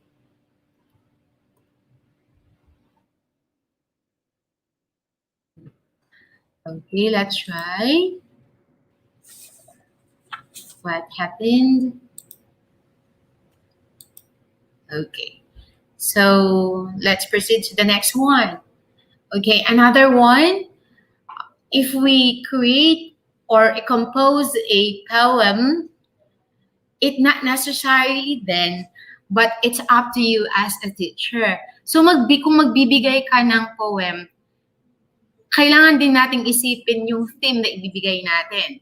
So, halimbawa, kung naka-incorporate yon sa ating rubrics, na ikaw na teacher ang magbibigay ng title at silang magpo-compose, pwede yon. Pwede rin naman na ikaw na mismo yung original na gumawa at i-video na lang ng ating mga estudyante ang kanilang poem. Pwede rin yon. So, ibig sabihin, nasa initiative ng teacher, nasa discard ni teacher, kung paano niya aatakihin at mas gagawin niyang mas creative at mas artistic ang klase niya with regards to digital poetry. Why collaborative? O, paano nga ba naging collaborative? You are there touching the hearts of your learners. Hindi lang si teacher ang gumagawa, pati rin ang ating mga estudyante. So, ang ibig sabihin nun, meron talagang sinasabi na may give and take. Meron din sinasabi na kung ano yung right and just, kung paano makakatulong si teacher, paano niya maiga-guide, you are there to facilitate para hindi mabigyan ng difficulty si learner. But also, minsan, kailangan din para ma-challenge ang ating mga estudyante. Like for example, this one. Teacher, paano siya naging digital poetry? Okay, we also incorporated this. We embedded TGIF. It's a moving butterfly because the title is Butterfly. Let me read this to you. It's a Butterfly by Evelyn B. Marquez. You are home so quietly, so pure and innocent. The voice within, it's the music of your soul. As you explore the world, you give hope and color. With one lonely heart, you send the spirit of love to transform. So, you may observe that, teacher, di ba kapag gumawa ka ng poem, dapat pare-parehas po yung tunog sa hulihan. Okay, that's another kind. Kung ito naman, we may say this is a free verse poem. Kasi minsan, pag nagbibigay tayo na pare-parehas yung tunog sa hulihan, anyway, that's also a challenge for our learners. Isang diskarte din yan. Kasi sabi ka natin, kailangan natin maging artistic. So, another one, we use the kind of tool or an app which is the PowerPoint presentation. Pwede natin siyang i-maximize since nandun na nga lang po siya sa ating laptop. Or kung wala namang laptop yung mga estudyante natin, you will be the one to compose, but then they're going to execute. The reason why they are going to use the video. And another one, we have here also Filipino. Ang pamagat, pamilya. Sa isang bubong, nariyan ang buong pamilya. Pagmamahalan, alay ng bawat isa. Unos man ay dumating, matatag sila. Katwiran, binuklod sila ni Bathala. So, eto nga, if we also give this kind of, or type of poem, eto na yung sinasabi ko kanina na kahit sa hulihan, magkakaparehas yung tunog. Another thing, magkakaparehas din yung bilang. Sa isang bubong, nariyan ang buong pamilya. So, hanggang sa hulihan, pare-parehas yung bilang at magkakasintunog. So, this is in the Filipino language. Meron din tayong isang example dito o halimbawa, which is dua apusa o para sa mga Ilocano, kadak giti kakabsat ko nga kailokwan adamot iti maysa ditoy adanyo ana ipaay kinyayo. I mean, this is also a poem, but this is in the Iloco dialect. Dua apusa means dalawang pusa. Dua apusa, as you can see in the picture. So, meron tayo ngayong image dito, but it's not moving. So, dua apusa, agkakaingasda, agpadapay, urikda, nakatakder ti maysa, nakatagwamot ti maysa. Apay, nagtinalikod da, nagpinasignod da nga ta. Ayan. So, based on the given poem, ayan, merong namamasyal dito na naglilipad-lipad. O yan.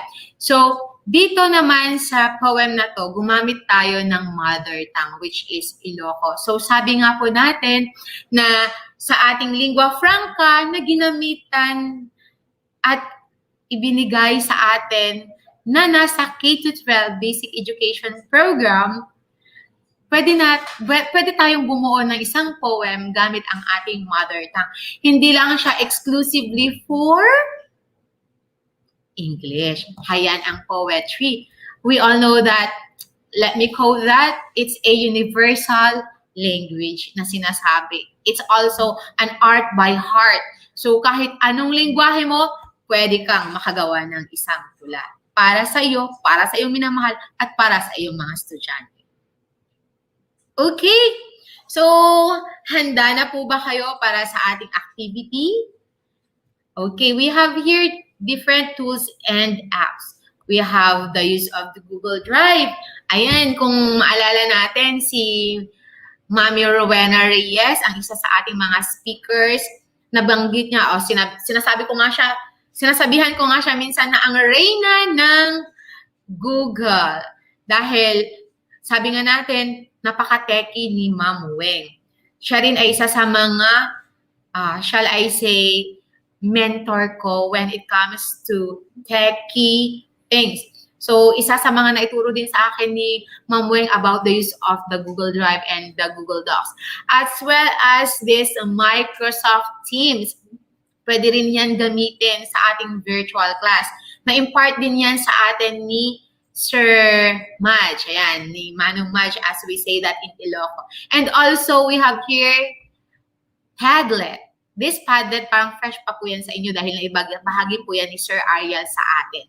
As well as the PowerPoint, meron na yan sa atin. If meron na yan, you need to maximize. And also the Canva. Gagamitin po natin ito. If you are ready, let's proceed. Ayan.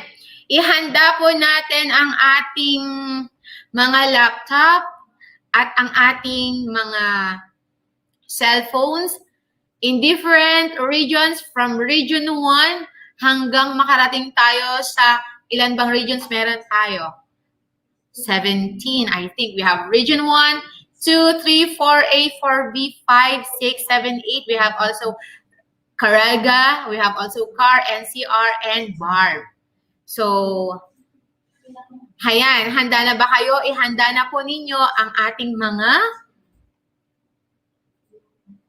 gadgets. Okay?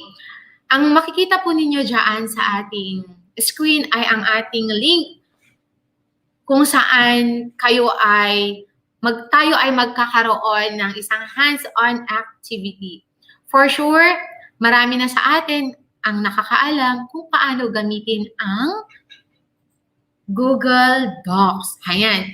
Though paunahan po ito paunahan po ito dahil ang makaka-maximize, ang maximum lang neto based sa isang mentor ko na si Sir Maj at saka si Mami Weng, nasa 100 lang siya in one. So, it's like for region 1, meron po tayong kanya-kanyang tawag nito, link.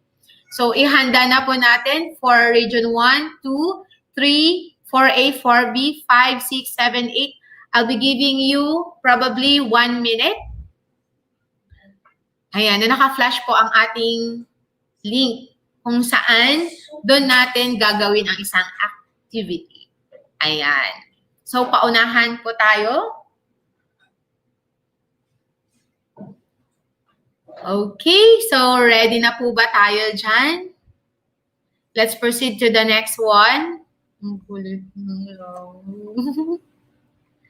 Okay, we also have the following links, specifically for Region 9, Region 10, 11, 12, Caraga, NCR, CAR, and BAR. So, paunahan po tayo kung sino po yung unang makakapasok sa link, probably sa bawat link siguro, specifically sa bawat region, ang makakapasok po dito ay 100. So, magko-compose po tayo doon ng poem na ang iisang title lang po siya. Ang title po nito ay EdTech Family. So, from here, okay, from this point, can we compose a poem wherein the title is EdTech Family? So, ang instruction po natin dito, the instruction or the direction that I'm going to share with you is that sa isang teacher, okay lang po na makapag-share po tayo ng isang line. Pagkatapos ng isang line na yon, doon po natin i-encode or i-type ang ating pangalan and the name of our school. So, from there, ma-acknowledge po natin kung sino yung nakapag-contribute sa ating poem entitled EdTech Family. Again, the title of the poem, EdTech Family. Okay. So, let's see kung meron na nga pong mga participants na gumagawa po nito.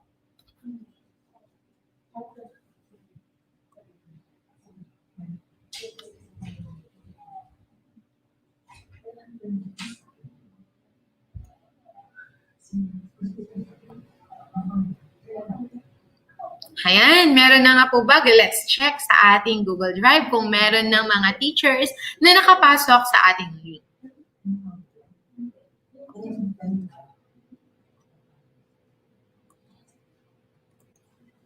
Okay. Let's see kung may mga active tayong participants coming from Region 9. May nakapasok na kaya? So, ang isa dito, ano kaya ang pangalan ni teacher dito? Kasi ang nilagay, EdTech PWD, delete. So, ano naman kayang ibig sabihin nun?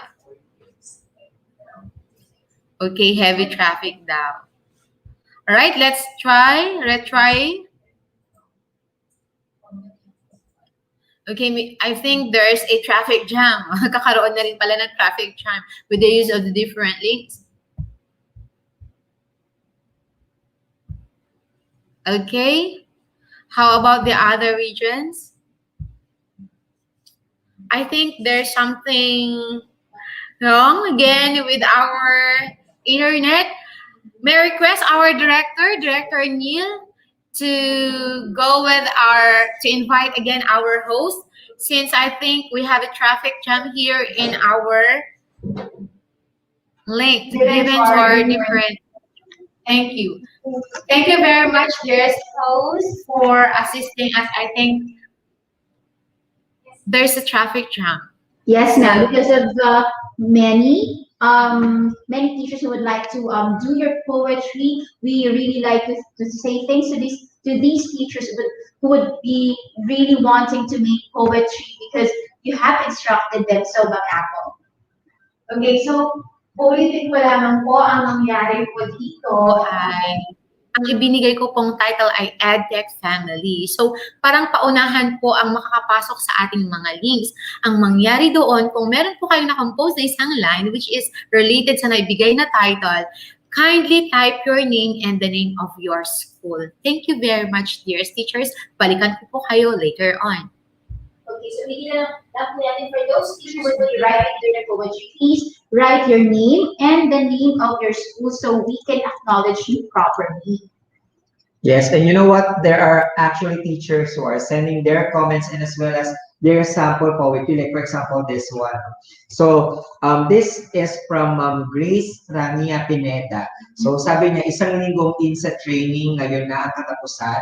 Kung kami may natutuhan, mga sertipiko mapapatunay. Salamat mga tagapanaya, mga host at kagawaran, dagdag kaalaman at amo ng mga kaguluhan. Napakaganda, Ma'am Apple, no?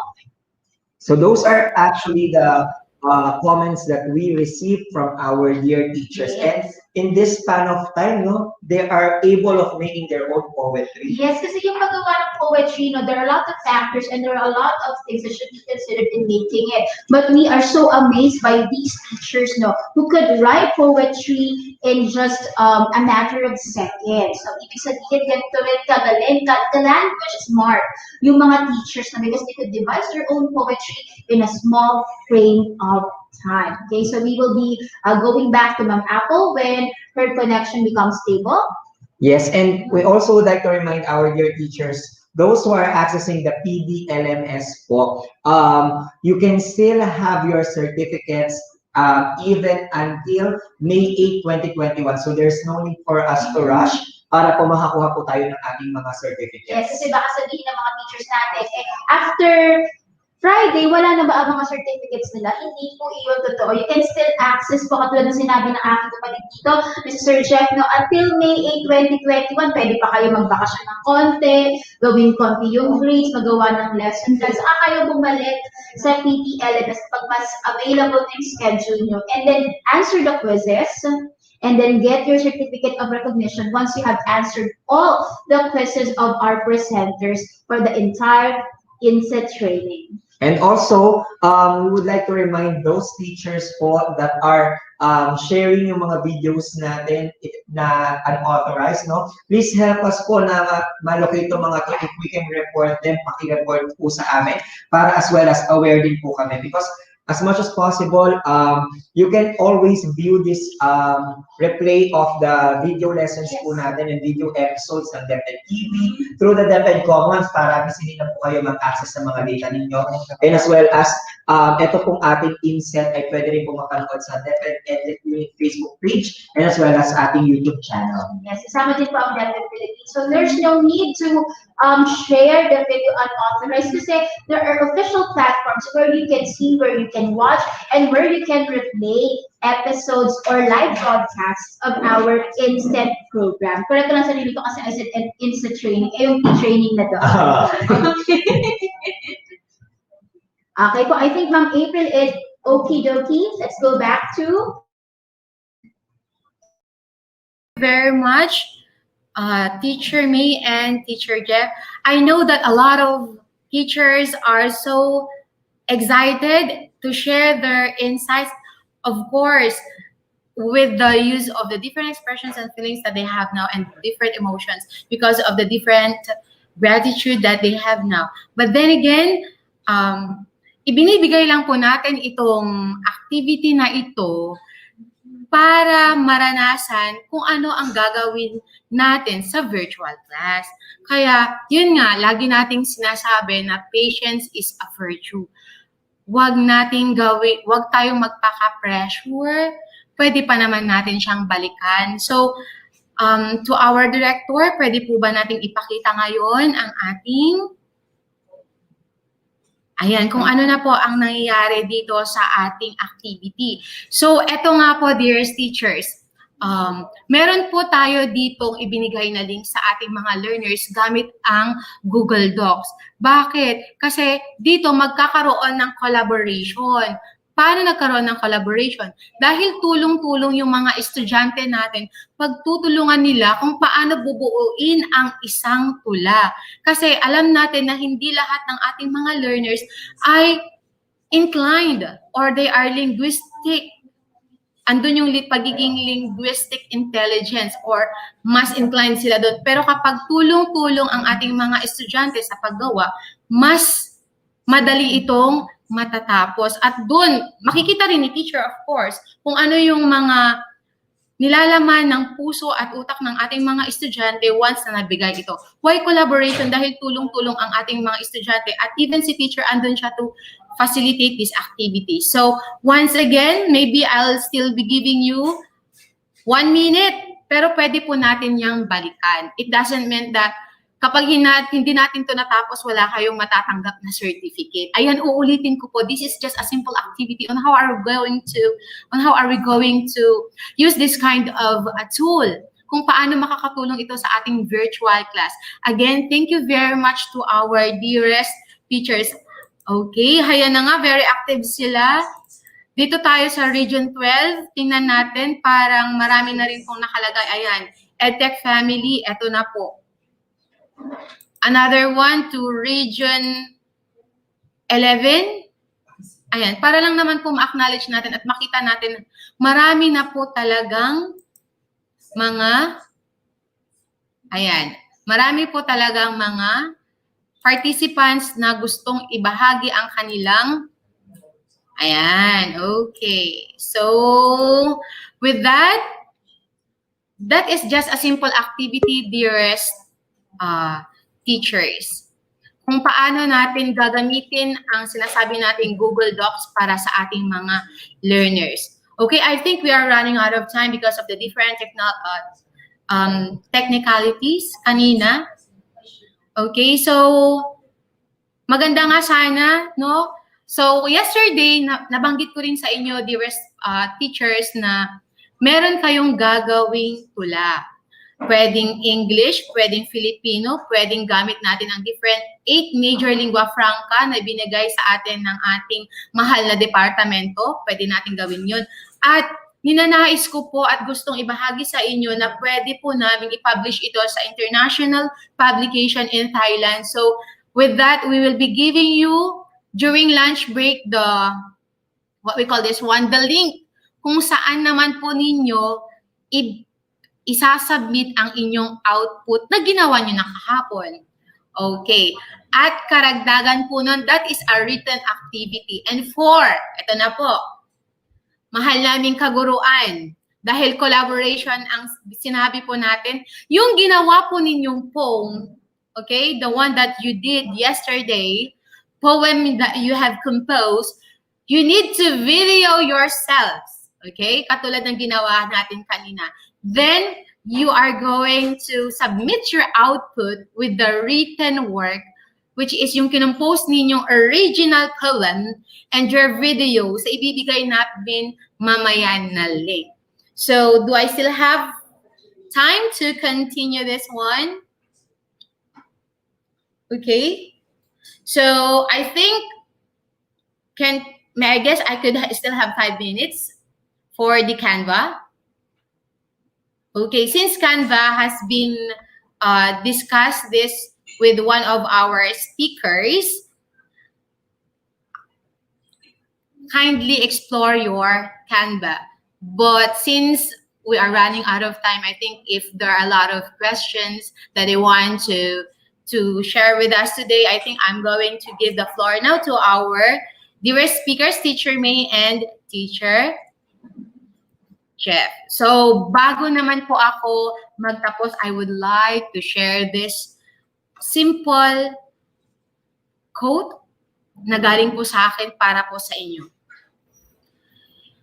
If you want our children to be reflective on the way we want them to be, awake their hearts with the language of it's not composition, but it's compassion.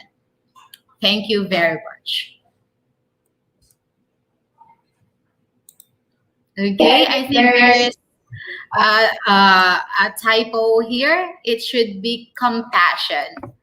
Ito yung kagandahan ng live tayo, dearest teachers. Again, if you want our children to be reflective on the way we want them to be, remember, awake their hearts with the language of compassion.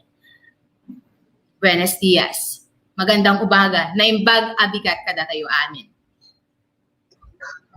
A virtual clap for Ma'am Apple for her presentation. And I really love the language of compassion because we know it speaks volume. Now we will be entertaining questions from our participants or attendees for today. As much as we would like to entertain 5 questions, we would be entertaining only 2 questions because of the technical issues we have encountered today. So let's start with the first question, Sir Jeff. Okay, so our first question is from Sir Francis Brian Katamora of the TISA National High School, Cebu City. Is there a way that digital poetry can help our remote learners develop their speaking skills, especially in this new normal instruction? Yes, of course. Thank you for that. Nice question. That's so very wonderful that we need to entertain this morning.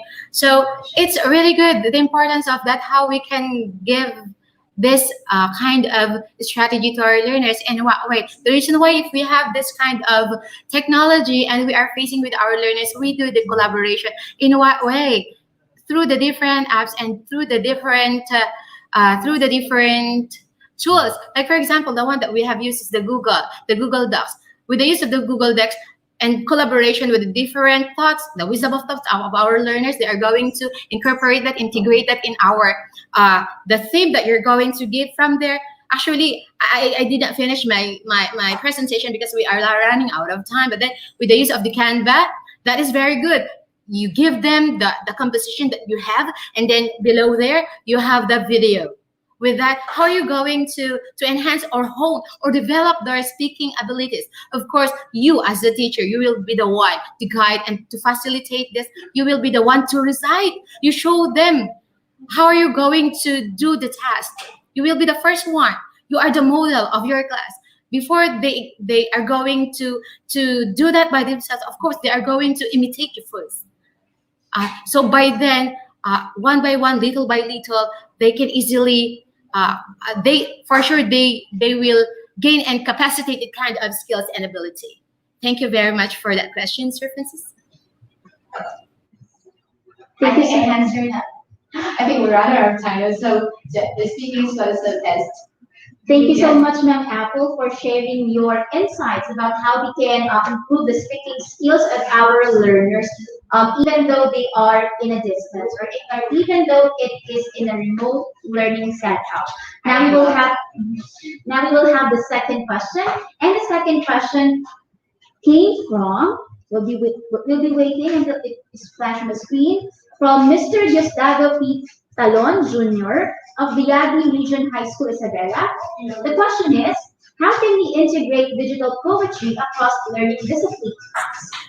That is one of, I think that is one of the objectives given to us a while ago. Since it's a collaboration, there is integration, wherein there are things that we need to consider in giving the aspects and factors that will, shall I say, it will be given to our learners. In what way?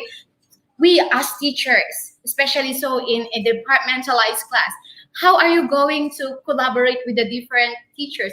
You need to talk sincerely with each other, especially in mathematics. The teacher in mathematics, the teacher in science, the teacher in English, you are going to collaborate each other. How are you going to integrate poetry in different or across discipline?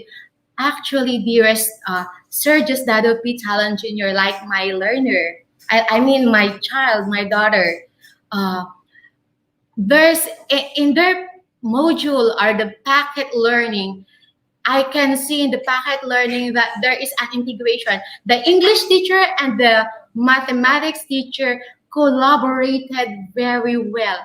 They talk each other sincerely para mas madali nilang ibigay kung ano yung narapat wherein mag-combine ngayon ang force ni mathematics at saka ni English para mailabas ngayon itong poetry. Based, of course, sa competency, wag tayong aalis doon, the competency and the subject matter that we want to give to our learners. Okay, so I think I have done, and I gave the right answer for your question. Thank you very much, Sir Justado. Yes, thank you very much, Teacher Apple, for this very heartwarming answer regarding with the integration of digital poetry and across learning discipline. And of course, to all our teachers po that who would like to send their selfies, we will be showing you these pictures already na po during the transition at this moment. Again, thank you very much, Teacher Apple, for sharing your expertise with us.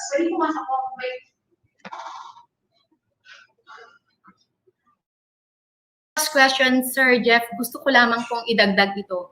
Kasi nagsisimula lahat ito sa samahan ng ating mga teachers sa loob ng school. Kung tayo ay sama-sama, tulong-tulong para sa ating mga learners because we don't want to give them burden at loaded. Sabi nga nila, ang hirap naman kapag lahat ng mga teachers magbibigay ng performances, lahat ng teachers magbibigay ng written work. Why not to give integration and collaboration? From you teachers, you are the model. With that heart you have, may in love ang mga learners sa inyo, even the parents that we have. Again, good morning. Teacher Apple for those reminders. And definitely, this is actually the time for us teachers to collaborate across all learning areas so that our students will not have a hard time in doing their projects or their performance tasks. As much as possible, if we can collaborate, then it will be easier for them to submit and as well as create their own outputs. Now, at this time, katulad niya po ng sinabi ko kanina, we will be showing you the shout-out selfies of the teachers. Na ito po yung mga pinadala sa atin ng mga images and as well as selfies and graphics from the different so you may take a screenshot of it. Pwede nyo pong i-grab yung mga pictures. Kakaroon po tayo ng mga shoutouts later. Okay.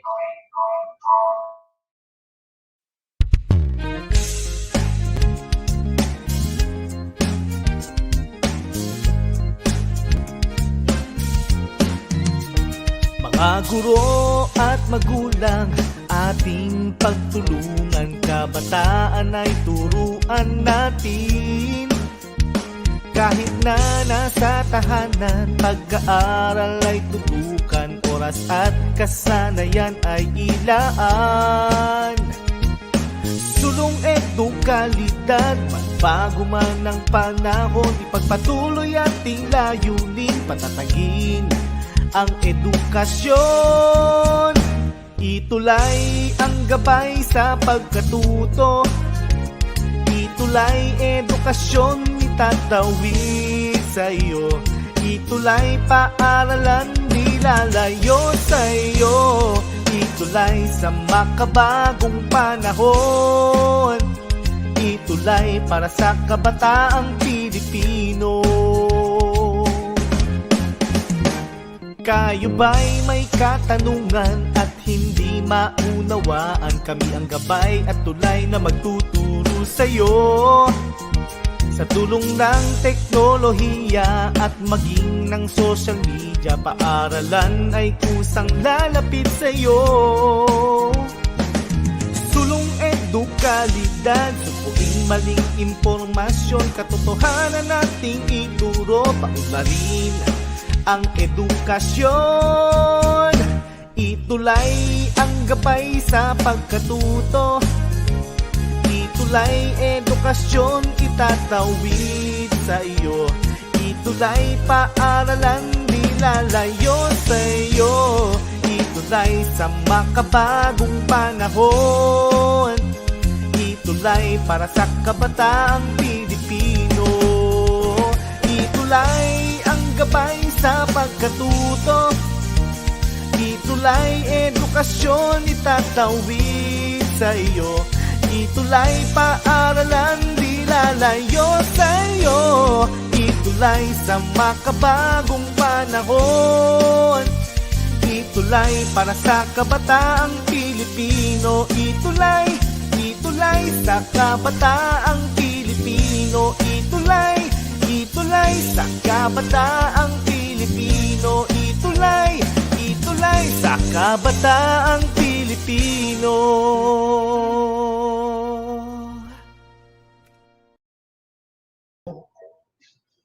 Yes, we're back. So nakita po natin yung mga selfies ng ating mga teachers nationwide. Thank you very much po for sending those images to us. And later on, meron pa po tayo mga ipapakita ng mga selfies that will be sent today. So katulad niya po nung sinabi namin kanina, we will be cutting off yung mga nagsisend po ng mga shoutouts natin. So we are now 10:37 a.m. So nag-cut off po tayo kanina ng 10 a.m.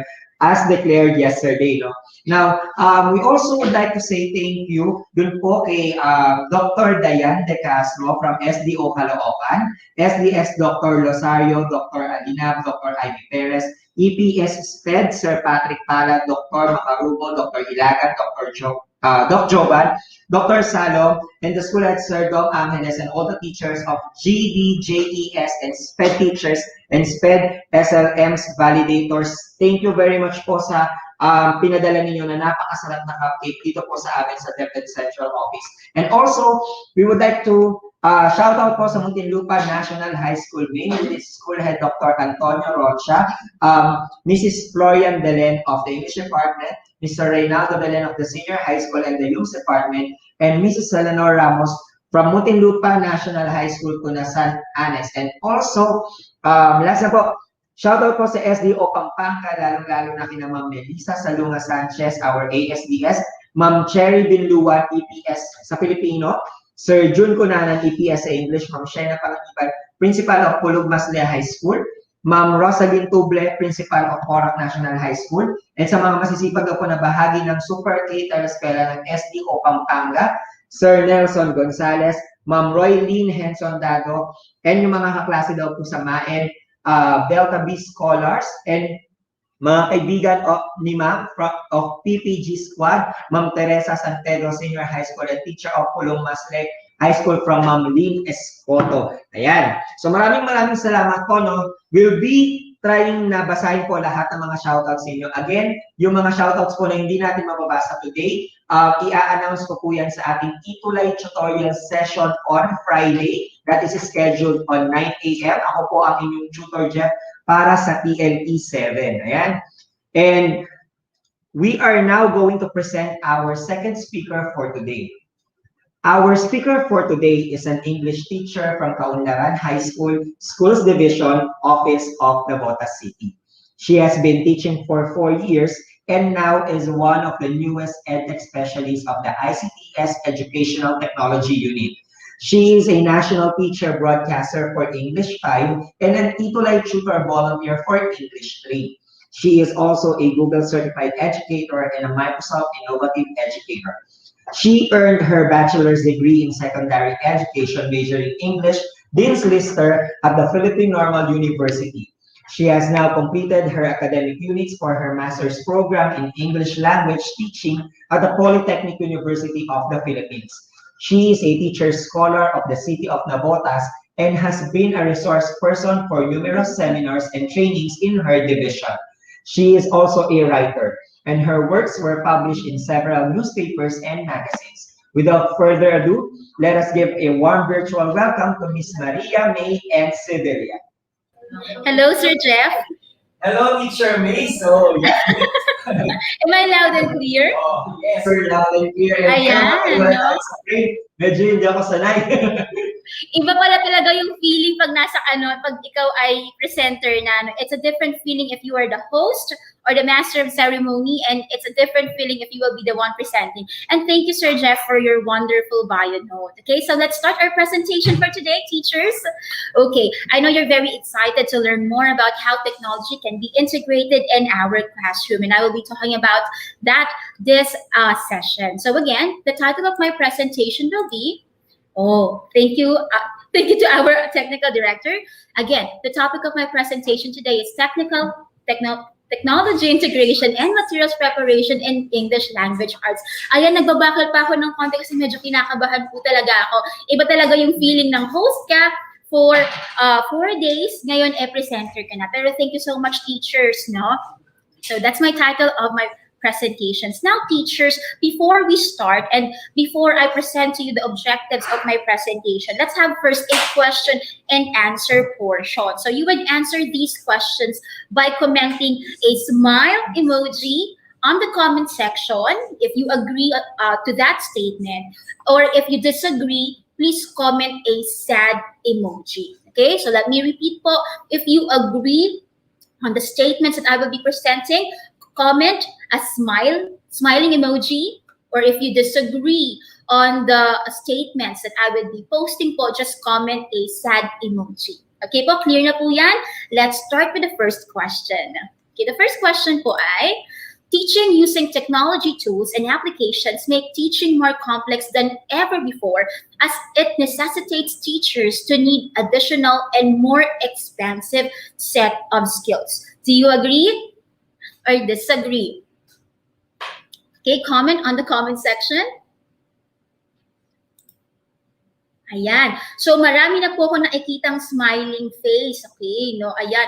At meron din namang ibang sa sad face. Okay? So, for this statement, we believe that technology tools and applications, no, because there are so many, we are overwhelmed by their numbers. And as they are overwhelming in numbers, we have to cope with the necessary skills to use them properly. So, right now, teaching has become more complex because we have to accommodate the number of available tools and applications that we have to use in our classroom.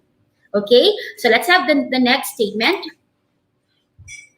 Yan. Next, using technology in teaching is using applications and software inside the classroom to enhance and deepen the learning process is not, I repeat, is not the ultimate goal of teaching using technology. Do you agree or disagree? Again, it's to enhance and deepen the learning process is not the ultimate goal of teaching using technology. Okay, let's see. Let's see for your reactions. So parang marami ang ayan, no? Sad face. Okay, and the answer is sad face po. Why? Because as technology tools, or the presence of technology tools, applications, and software is not the only, it's not the end goal of using technology, no? The end goal of using technology po talaga in our classroom is to enhance and deepen the learning process. It's not enough that we use it in our lesson. It's not enough that the technology is present in the classroom, but the technology should be utilizing, deepening the lesson to be given to our learners. Now let's have the third statement. Having a foothold of how technology can be implemented systematically in the classroom would lessen, would lessen teachers' doubts of technology's efficacy in teaching. Again, that word is lessen, not lesson, lessen. What do you think? If we know much of technology, would it really lessen our anxiety of using them? Okay, so marami po ang nag-agree, and I also agree with that, no? If we only have a strong foothold, if we really have a good knowledge of how technology can really be implemented in a systematic process, why should we have doubts? Why should we have anxiety in using technology? If alam natin gamitin, di ba, we will be confident in using it. And if we are confident in using technologies, no, alam natin that the ultimate benefit beneficiaries of this will be our learners. Now let's have the fourth statement. Technology, curriculum, and pedagogical skills in teaching can never be put together because each has characteristics that do not complement each other. What do you think, Mo? Can we really not combine technology, curriculum, and pedagogical skills in our classroom because they're really different? What do you think? Okay, parang marami po sa atin ang nag-hard. So, ibig sabihin, so naniniwala po ang karamihan sa atin na magkakaiba po ang technology, ang curriculum, at pedagogical skills. Well, actually po, no. You can actually merge technology, curriculum, and pedagogical skills in our classroom to give efficiency on how technology should be used in teaching. So later on po, we will know how we can integrate these different areas. Now to our last statement po. Okay, the use of technology in the classroom changes the vital roles of a teacher and overhauls learning design. Pag po ba alam natin ang paggamit ng technology, nababago nito yung ating mga task and roles as a teacher? What do you think? Nag-agree ba kayo or nag-disagree? Okay, let's see. Okay, so sa tingin ko po na marami ang nag-a-agree na when we use technology, it really overhauls the learning design and changes the vital roles of a teacher. I think I think ma'am's answers, when we are using technology, hindi naman talaga nababago nito yung vital roles ng teachers at hindi nito na-overhaul yung learning design. Still, it will be like as it is because we are following a certain curriculum, we are obeying competencies when we are teaching. But it doesn't mean that when we apply technology in our classroom, mababago na totally kung ano yung mga vital roles ng mga teachers at ano yung mga dapat na ginagawa sa loob ng classroom. Because of these questions, this will be my objectives for our presentation. First, examine the complexity of using and integrating technology in the classroom to motivate teachers towards continuous professional development. Second, identify real goals and targets of using technology in the classroom.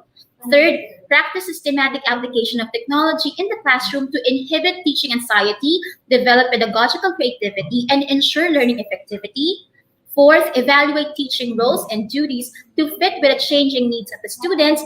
And the last, prepare for online and or distance teaching with more knowledge, surety, and confidence. So, eto teachers ha, magkaroon ulit tayo ng question and answer portion, no? Alam natin na when we describe online learning to be challenging, alam natin to kasi we really feel how heavy it is or how challenging online learning is. We face a lot of struggles. We were pushed to the limits. We have to double our preparations because nung sinabi sa atin na walang face-to-face at virtual lang, konting buwan lang yung dapat natin i-prepare, pero kinaya natin. Pero we had to double our preparations. We have to cope with something new in a small frame of time. Ilang buwan lang naman tayo pinag-prepare for the online learning. Pero ang galing natin ay nasukat kasi kahit konti lang yung binigay sa ating time, no, lumaban tayo at nakagawa tayo ng paraan. And we have to demonstrate a new breed of teaching that we have to be familiar with yet. So I will share this message, no? This is a message by our school principal in one of her webinar series.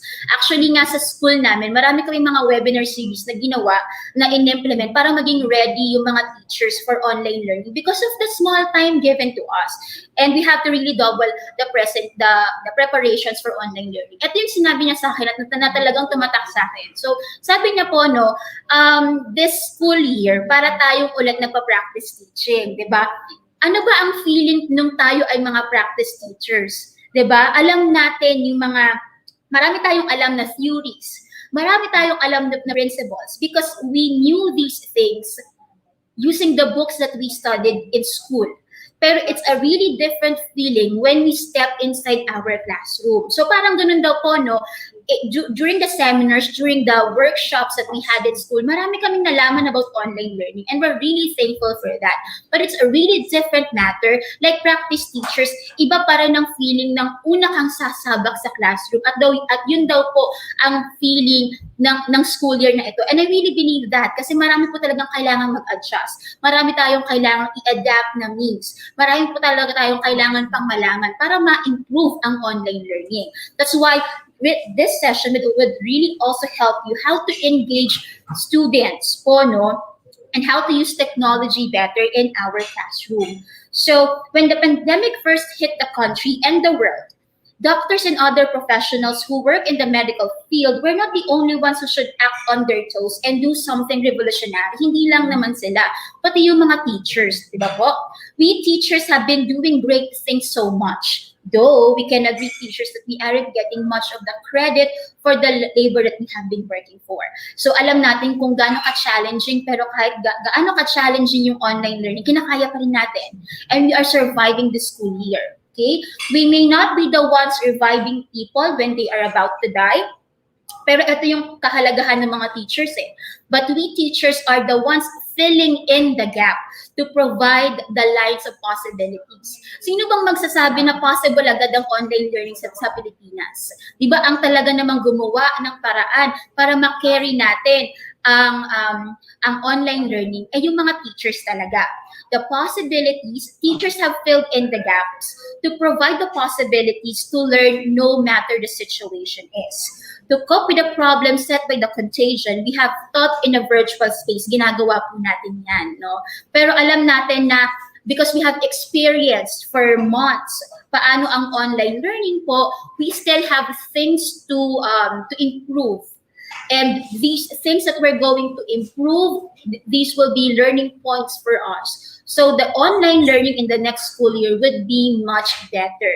And we will be providing it in our next online classes. Ngayon po, with this long introduction, teachers, I would want you to answer this question because ang tagal na natin nasa online class. And I know marami na kayong realizations, marami na kayong insights of how to make our virtual learning much better. What do you think are the conditions that make for effective online learning? Alam ko, di ba ang sabi ang sabi sa atin, one of the effective characteristics of being a teacher is to be reflective. No? Nagre-reflect tayo sa ating practice. Nagre-reflect tayo sa ating mga strategies. We know the learning points that we should carry over. And we know the points that we should improve. Now, teachers, because we have experienced online learning, ano sa inyo yung mga characteristics that make for effective online learning? Tingnan po natin yung mga sagot ninyo, ha?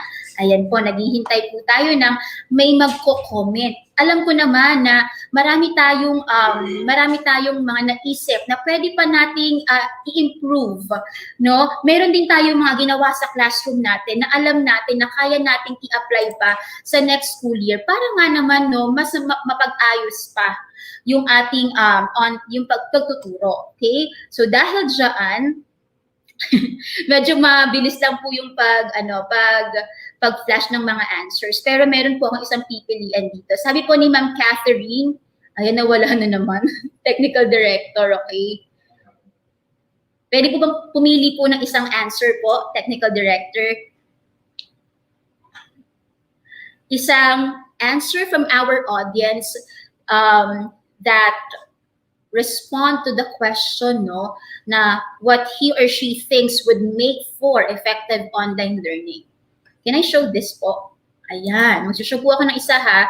Sabi po, ayan, sabi ni Ma'am Angie Lamano, good internet connection and teacher skill in using technology. So, ibig sabihin po, the conditions that make for effective online learning para kay Ma'am Angie is first, to have good internet connection and to build on the skills of teachers. No, tama yun, because if we do not really build on the skills of our teachers, if we do not really continuously provide training programs, if we do not really invest in our teachers, the state of online learning would not be better.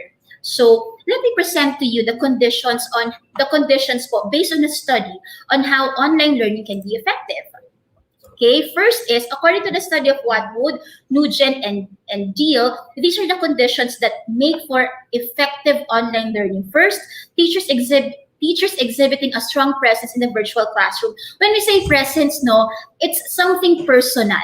Pero we know that presence can be carried over in a virtual space because we have netizens, we also have netiquettes. And so we have this presence that we can imbibe to our learners. Now, how can we have a strong presence in our classroom since hindi nga tayo nakikita ng mga estudyante natin? Sabi nila, we have to have an open communication and risk-free conversation, no?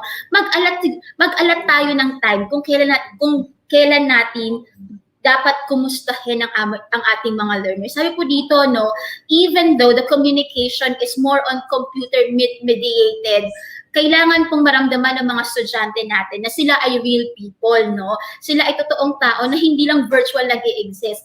But when we ask them questions like, how's your day? Yung mga kumustahan natin tuwing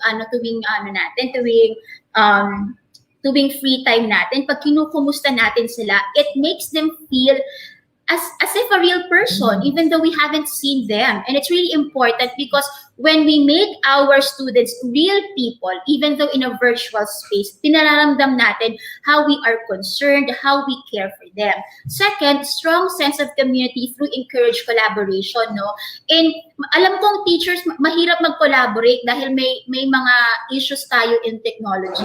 But pwede pa rin natin gawan ng paraan na we can have our learners to work on things or to work on activity sheets where they can collaborate. Kasi pag masyado rin individualistic ang mga activity sheets natin, pag masyadong isa lang or pag hindi natin ginagawa ng paraan na yung mga bata kahit paano magko-collaborate sa isa't isa, no? They feel so isolated. Hindi na nga sila lumalabas, hindi na nga nila nakikita yung teachers nila and classmates nila, and we're not really doing ways for our students to collaborate. No, they feel so isolated. And what is really needed po in a virtual classroom, in a virtual learning space, sabi ko nga kanina, we should make our students feel like they're real people.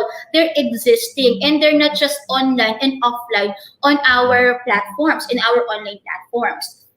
And in doing this, we are creating strong bonds and relationships in virtual environment. We know that teaching cannot be really effective without harnessing a good relationship with our learners. So, importante pa rin yun na we harness strong relationships through open communication and risk-free conversation. So, aside from that, no, eto po, how can we facilitate a strong presence? It's to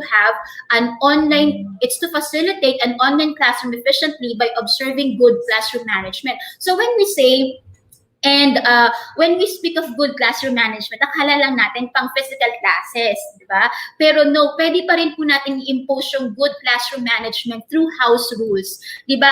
I know teachers sa group chats ninyo, may mga house rules kayo. Example, i-like, wag mag-flood, no? These are the house rules that you say to your students. Kailangan pa rin yun. Then boundaries. So when you say that your class would start at 8, your class schedule would start at 8 a.m. to 4 p.m. 4 p.m. lang. No, mag-set tayo ng boundaries because we teachers need some space din so we can detach from the virtual world. Alam ko, yung stress na yun, yung sometimes when we are too much na, or when we stay too much when we stay too much in a virtual space, or when we have used our gadgets for too long, medyo yung feeling hindi maganda kasi parang nakakapagod. So we also have to set boundaries when we say na hanggang alas 4 lang yung klase.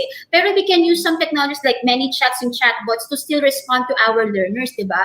Yun yung kagandahan ng technology because we can set boundaries, but we can still think of ways to respond to our learners' need kahit hindi na tayo online. Third is to set consultations, no? Meron naman tayong mga free time and then we can set na etong oras lang tayo pwedeng makonsult ng mga estudyante. So, when we're doing this, when we are setting house rules, boundaries, and consultations, still, kahit nasa virtual space tayo, we make our students feel some management in the classroom. Okay? Third, Deliver lessons through facilitative and reflective practices with easy and uncomplicated directions and instructions. Lalo na to, sinabi natin nung nakaraan na ang attention span ng mga estudyante ay hindi naman ganon kahaba. Kaya nga sa school namin, at least 1 or 2 online classes lang per day. Kasi naiintindihan namin kung gaano lang kakonti or kaikli yung attention span ng mga bata. And sinabi rin sa amin na aside from facilitating learning, how about stress on reflective practices? How about make your student understand that this is important because they will use it in real world situations? Because if we will just be facilitating learning without really giving the good reason why we should be learning this or why the student should be learning this, wala din. Hindi mo na nga sila nakikita eh. Hindi mo na nga sila nasusubaybayan. Tapos puro knowledge ka pa without them thinking, paano ba ito makakatulong sa akin on my next grade level? How would this make me improve in speaking to other people? Or how would this improve my understanding of the world? So aside from giving facilitative practices, we should be stressing on reflective practices. Make our students understand that these modules, these activity sheets, these interactive or integrated task sheets, it would help them be better in a real world situation.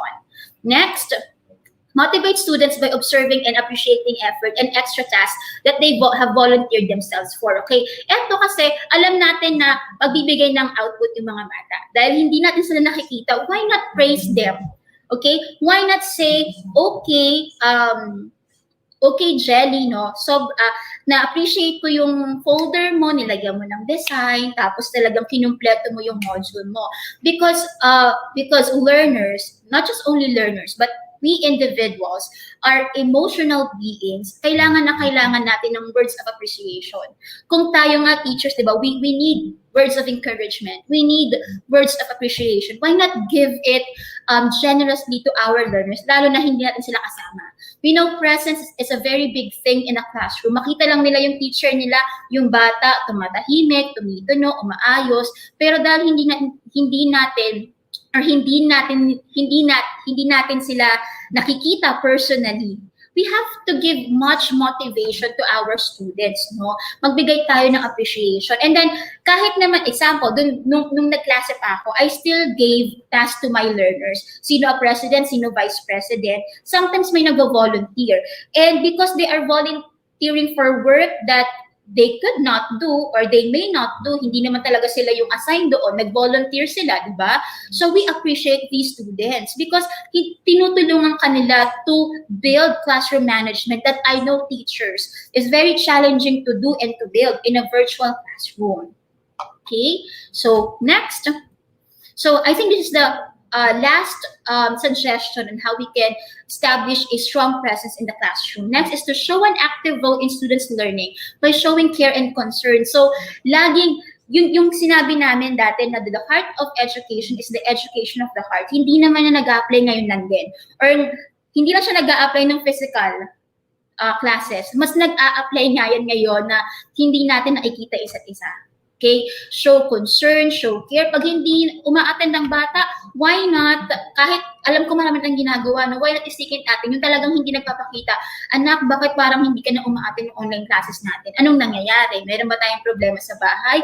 Kasi nung nagsisimula din ako, no, kasi hindi ko talaga ako nakapagturo ng isang school year because I have tasks on DepEd TV. But I tried to handle a class. And before I was assigned in the central office po, no, may mga natanong din akong bata, bakit sila mahihirapan sa paggamit or sa pag-transition sa online class. And nakakalungkot din kapag nalalaman mo yung mga rason ng mga bata. But still, yung pag-ask sa kanila, yung pagbibigay natin ng time sa kanila para magtanong at para mag-respond, no? Malaking bagay na sa mga bata yun. Kasi alam naman natin na yung pandemic na to, talagang marami ang nahirapan. Lalo na syempre, nahirapan tayo, pati syempre yung mga parents. So, if the parents could not give much time to their students, no, we try to give time to them by simply asking, no? Pag hindi nag-online class, bakit ang tagal mo na nag-online class, anak? Kamusta ka na? Or Anong balita? Bakit parang hindi ka na active sa ating klase? So these are the simple questions that we could ask our students. Even though they're very simple questions, di ba, naging estudyante rin tayo, and we know the feeling pag kinukumusta tayo ng mga teachers natin, di ba? It makes our hearts really fond of them. Okay, next. Second characteristic of good or effective online learning is, second, students being engaged by the teacher through interactive learning activities. And we have provided with you teachers many learning activities, many learning applications that you can use to make our teaching and learning session more interactive. Kasi nga naman, no, sabi doon, naalala ko sa isa sa mga seminar natin, isa sa mga seminar namin sa Navota City, we couldn't just expect that we would do the practices nung ginagawa natin ng physical class. Example, nagdi-discuss tayo.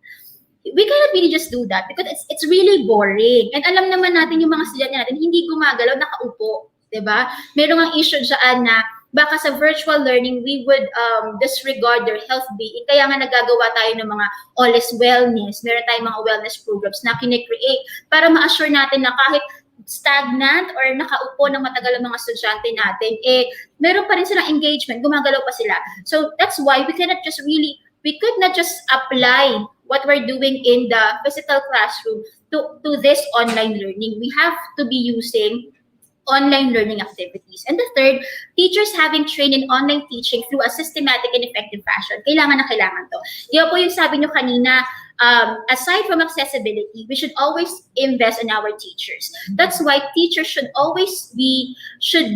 know how to teach in a systematic and effective fashion. Paano ba teacher na-apply ang technology sa isang classroom? Meron po ba tayong procedure? May process po ba dyan? Meron po. And ano po yung necessary knowledge para alam namin na technology is well used in the classroom? So eto po yun, okay? Teachers need to be equipped with 3 kinds of knowledge for effective integration of technology in teaching. Ano yon? First is content. Second is pedagogy. And third is technology. Bakit teacher kailangan ng technology? Siyempre, interactive learning activities. Why do we need to merge content and pedagogy? Because pedagogy alone cannot be effective without banking on the competencies that we should teach. And these kinds of knowledge are actually designed in a certain framework. Ano po yung framework na yon? And this framework is made by Mishra P. and Collar M. in 2006. And it is known as the TPACK model. Hindi po ito yung Tupac na rapper ha. TPACK model, okay? So the TPACK model is composed of 3 kinds of knowledge. Okay? Uulitin ko po ha. Content, pedagogy, technology. So let's discuss this framework. I know teachers, parang naiintriga kayo. Pwede pala pagsamahin yun? Yes, pwede. And I will give some clarifications about this. Okay? First is the content. First is knowing what to teach. First is knowing your competencies. First is knowing, di ba kaya nga po nung nag-start tayo gumawa ng module, ang unang hinanap natin, yung set of competencies. Asa na yung MELCs? Ano yung mga objectives na pag ituturo namin? Unang hinanap natin yung content because this is the brain of teaching. Di ba? Paano ka magtuturo kung hindi mo alam ang ituturo mo? So the first thing is to know your content. Okay, next is pedagogy.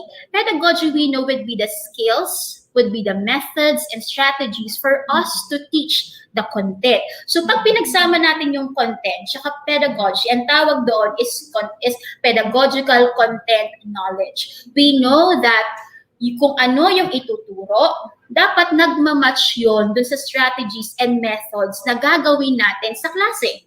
Okay? Dapat compatible sila. Kasi kung ang strategies and methods natin ay hindi naaakma sa content, hindi natin mauturo sa bata ng maayos at effective yung content na kailangan natin ituro at hindi nila matututunan yung mga knowledge or skills na dapat nilang matutunan. Now, technology. Doon papasok yung technology. Pag nag-integrate tayo ng technology, eto daw.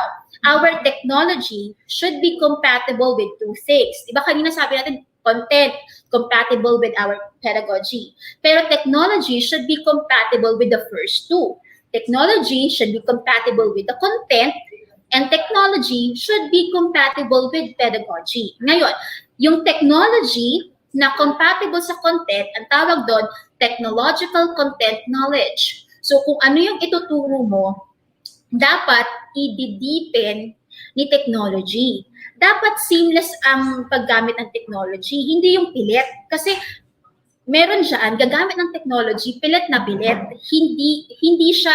Hindi siya smooth or parang pinilit na i-integrate yung technology. Pero hindi po ganun ang paggamit ng technology ha. Kaya nga po binibigyan tayo ng maraming choices ng tools, applications, and software para malaman natin ano yung magandang technology tools, application, software na tamang-tama, swak na swak at hindi pilit sa content natin. Next, kailangan compatible din po yung technology sa pedagogy. Ang tawag doon, technological, pedagogical knowledge. So, dapat yung strategies natin umaakma din sa gagamitin nating technology. And when these three things are combined, ang tawag po doon is technological, pedagogical, content knowledge. Teacher masyadong mahaba. Pero I know teachers, no, hindi naman siya ganun kahirap gawin because ang gagawin lang natin is we are adding technology and we're making sure that technology matches the content that we'll be teaching, and it will be matching with the skills and strategies that we will use to teach our content. Okay, malinaw po ba yan? So lumalalim na po ang ating discussion, no? So I hope you are also taking notes or making screenshots of this presentation. Next, the TPACK model, teacher, parang feeling ko unique po yung TPACK. Yes, it is unique. Why? Because the TPACK model constitutes a unique kind of knowledge that teachers must master. Okay? This could not be held by those who are only expert in information technology. Bakit? Kasi alam lang nila yung technology. Wala silang alam sa content and pedagogy. And we know teachers, no, noong nag-aaral tayo as teachers, no, tatlo talaga yung tinuturo sa atin. First is to know your subject matter. First is to be abreast with the strategies to teach the content. And third will be educational technology, how to implement technology in our classroom. Kung IT ka lang, syempre hindi mo alam yung tuturo, hindi mo alam din yung strategies. This could not also be held by those who are expert in content areas because pwedeng alam nila yung content, pwedeng alam nila yung strategies and methods, magaling sila doon. Pero hindi naman nila alam yung technology. So it's a different set of knowledge. Iba rin kapag may alam ka sa technology, iba rin kapag magaling ka sa content and strategies. Dapat pinagsasama yun for an effective technology integration. TPACK synergizes the need for a substantial knowledge of each areas for an effective online teaching. I know, teacher, it sounds so demanding for us, no? Parang ang hirap na ngang mag-review minsan ng content eh. Di ba? Ang hirap mag-update. Minsan mahirap din mag-update ng pedagogy, ng makabagong strategies and makabagong methods. Now teacher, it's like you're advising us, suggesting us that we must also master many technology tools. I think this would be my opinion po ha. We have to be masters of our craft. Because sabi nga po ni Sir Ariel, we cannot teach what we do not have. So if we do not know the content, if we're not good with pedagogy, and we're not coping with the many technology tools and applications, how can we strive or how can we thrive in this different environment? Diba?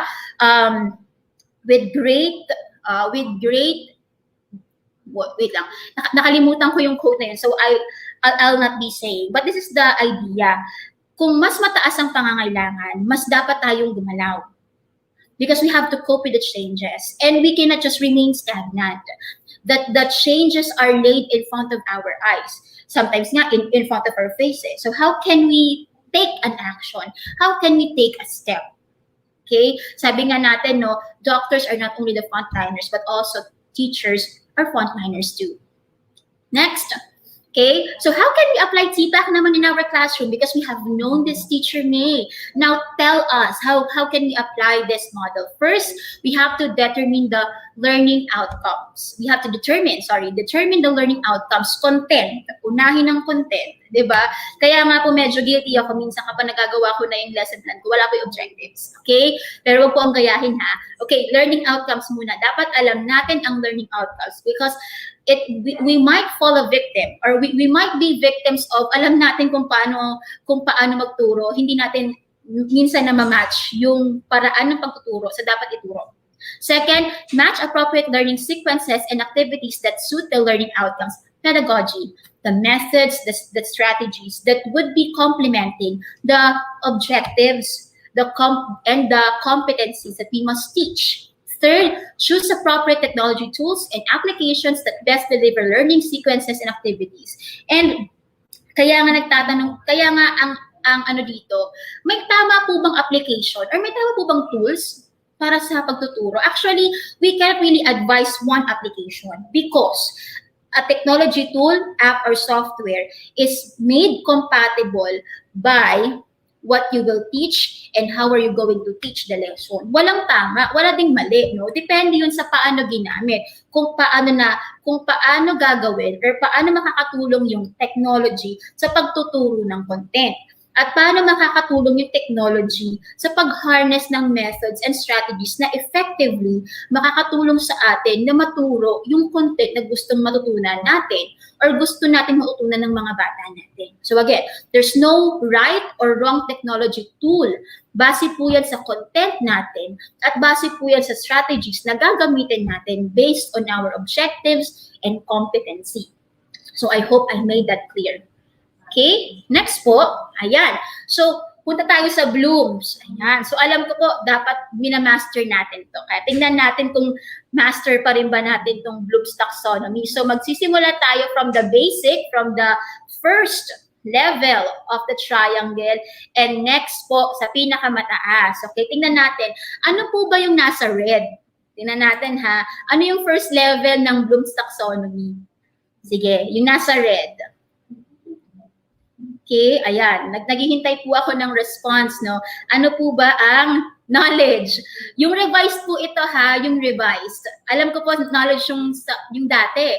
Pero binago na po kasi yon. Sige, bigyan natin ng clue ang ating mga teachers. Ang first ay remember or remembering. Kasi revised na nga po eh. Diba?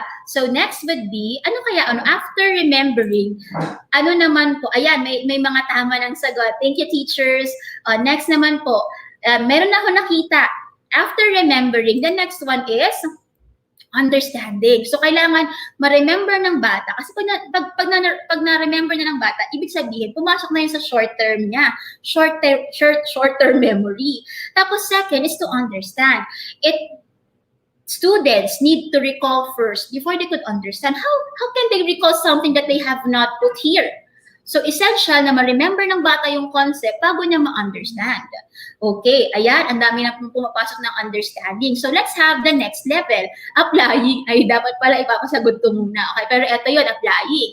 So, when we understand a certain concept or when our student understands a certain concept, doon niya lang ma-apply yun sa totoong buhay or sa isang task na gusto natin ipagawa sa classroom. We cannot just demand our learners to apply what we learn if we haven't helped them to remember and then understand a certain knowledge or skill. Okay, after applying po, ano kaya? Ayan, may sumasagot na. Next is to analyze.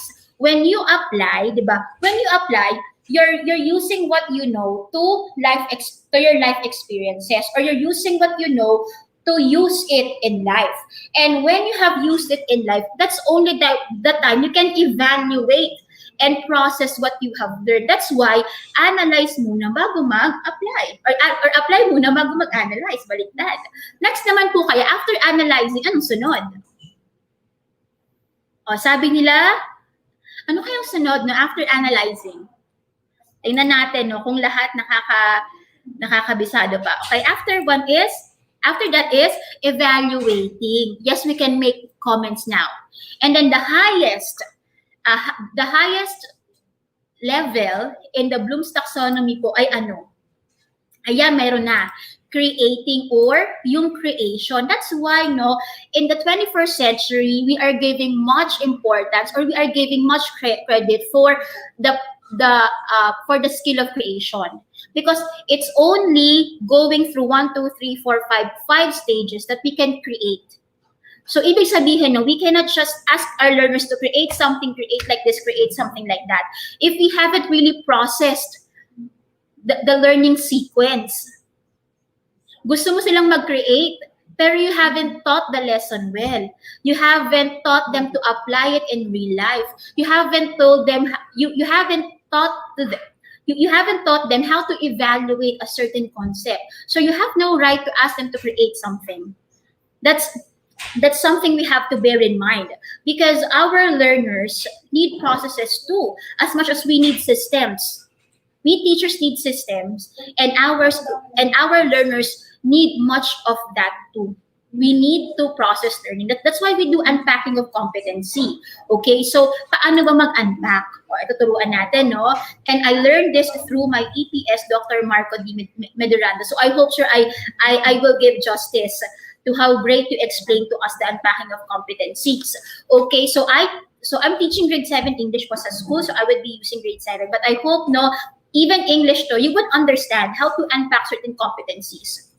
Okay? So gamitin natin, mag-unpack tayo gamit yung Bloom's, yung revised, and then apply it in the TPACK model. So the competency is first quarter, give the meaning of given signs and symbols, such as road signs and prohibited signs, etc.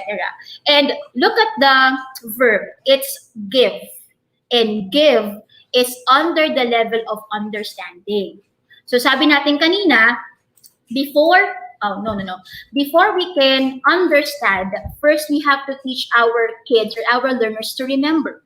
So ibig sabihin po, teachers, no, if the verb in the competency is in the evaluating level, no, we have to teach our learners to remember, understand, apply, and analyze. Pagdadaanan natin yun, hindi agad-agad evaluate, hindi agad-agad create. So, bibigyan natin ng proseso yung mga bata, bibigyan natin sila ng sequence na dumadaan base doon sa appropriate learning sequences nila.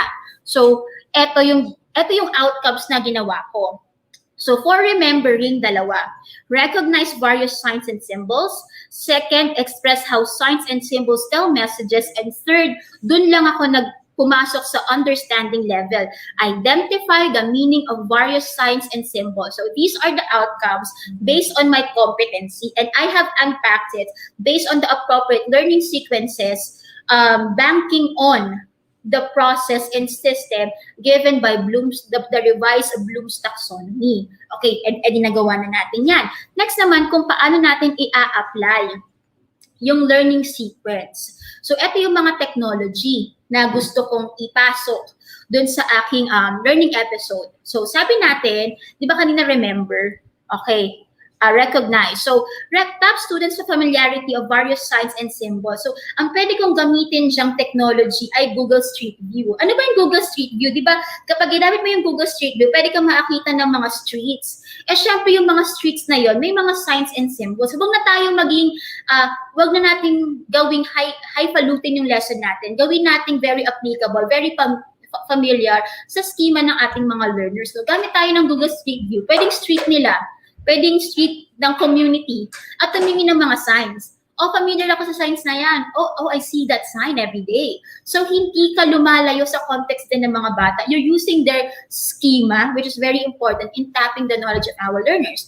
Then, base doon sa competency na sa outcome na gusto natin, tell how image and visual cues tell a message in signs and symbols. So, ipaprocess mo na ngayon. How do these signs communicate to us, even though most of them just use images and no words? So, i-process natin sa mga bata, no? So, you can use that using PowerPoint presentation and use the application No Hands. Ang No Hands po kasi parang Wheel of Fortune na pina-upgrade. So, magsaselect yung system ng pangalan ng bata. Tapos, syempre, dahil hindi nila alam kung sining tatawagin, no, they will be on their toes, kasi baka sila yung tatawagin. So they will be alert. Pag alert sila, no, they will be engaged. Kasi yung iba hindi maglalrelax.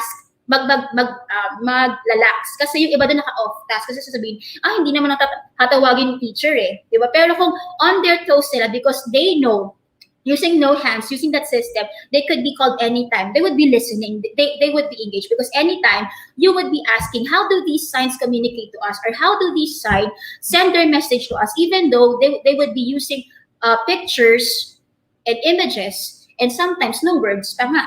Then second, label or match the meaning of signs and symbols using these technologies. Mentimeter, poll everywhere, or VBox. Kasi itong mga polling applications na to, meron silang question type din na pwedeng mag-label yung bata.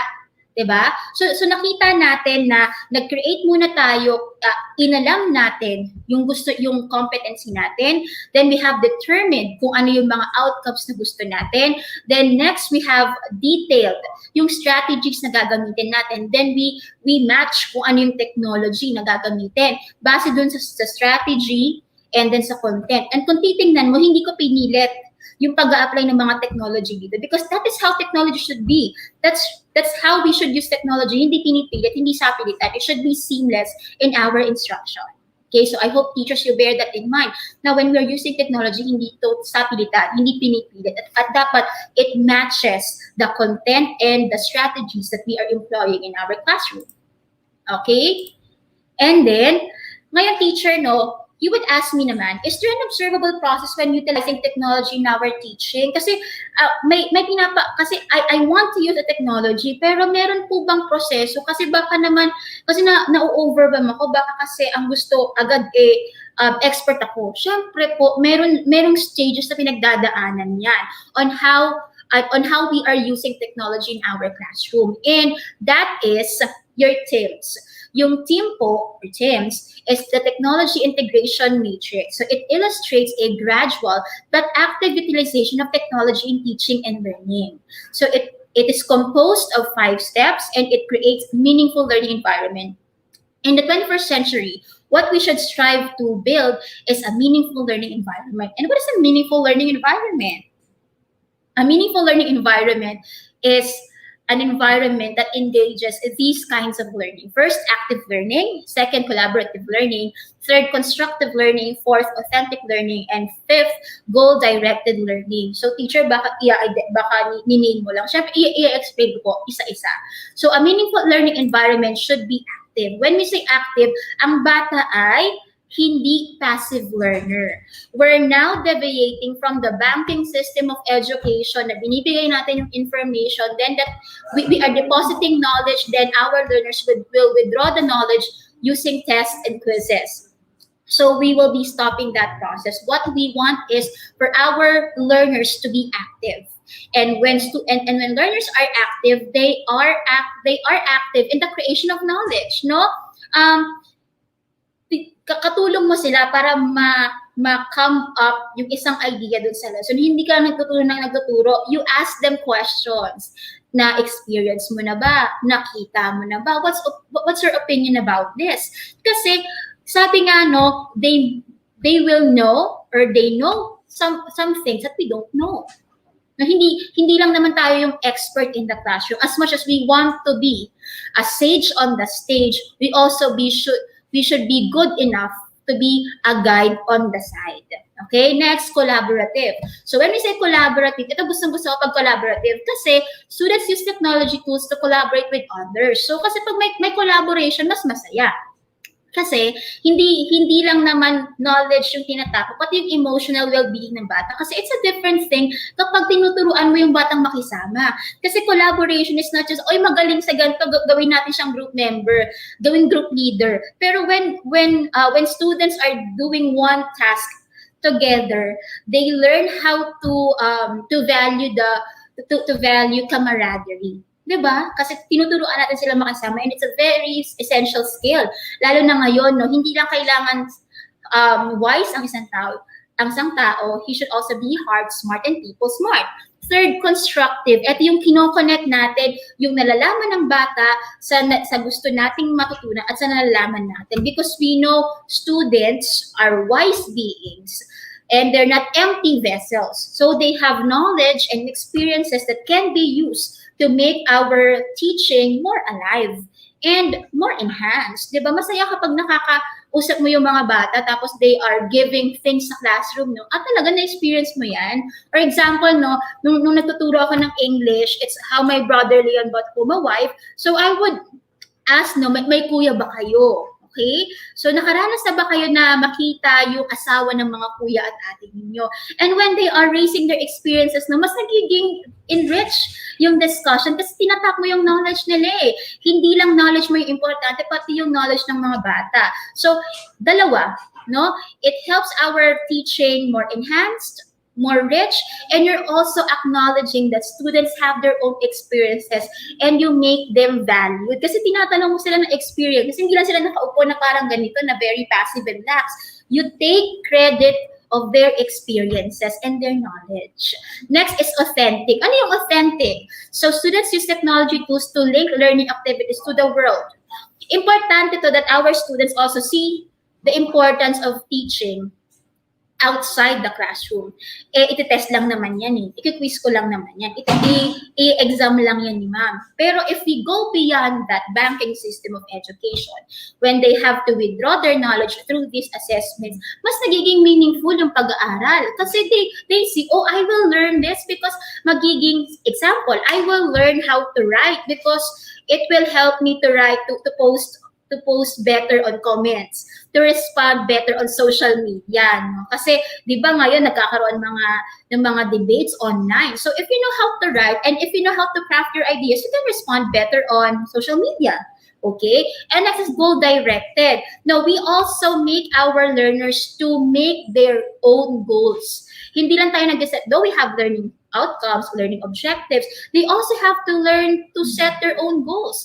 Because in life naman, no, pag lumabas tayo ng classroom, when we're done studying in the four corners of the school, what is important is we still have goals in mind. It's the goals that we set. That will be based on that we will be the basis of the plans that will help us to have progress, a sense of progress, and sense of development of life. Kasi if we just make it na dependent ang mga teachers o yung mga students natin sa atin in doing the goals, no, they will not learn it. And setting goals in life is very important. Okay, next. Okay, punta tayo sa team. So ano ba yung mga process na yung teacher, no? So sabi natin, team helps us to create a meaningful learning environment, and yung mga meaningful learning environment would constitute different kinds of learning, which I discussed a while ago. So let's now go to the TIM. The TIM means Technology Integration Matrix. So this matrix composed of the following stages. First, entry o entry. By the word entry, alam natin na the teacher begins to use technology tools to deliver curriculum content to students. So alam natin na when we knew of a certain tool, hindi agad tayo expert. Kasi nasa entry level pa lang tayo, no? Gagamitin pa lang natin yon.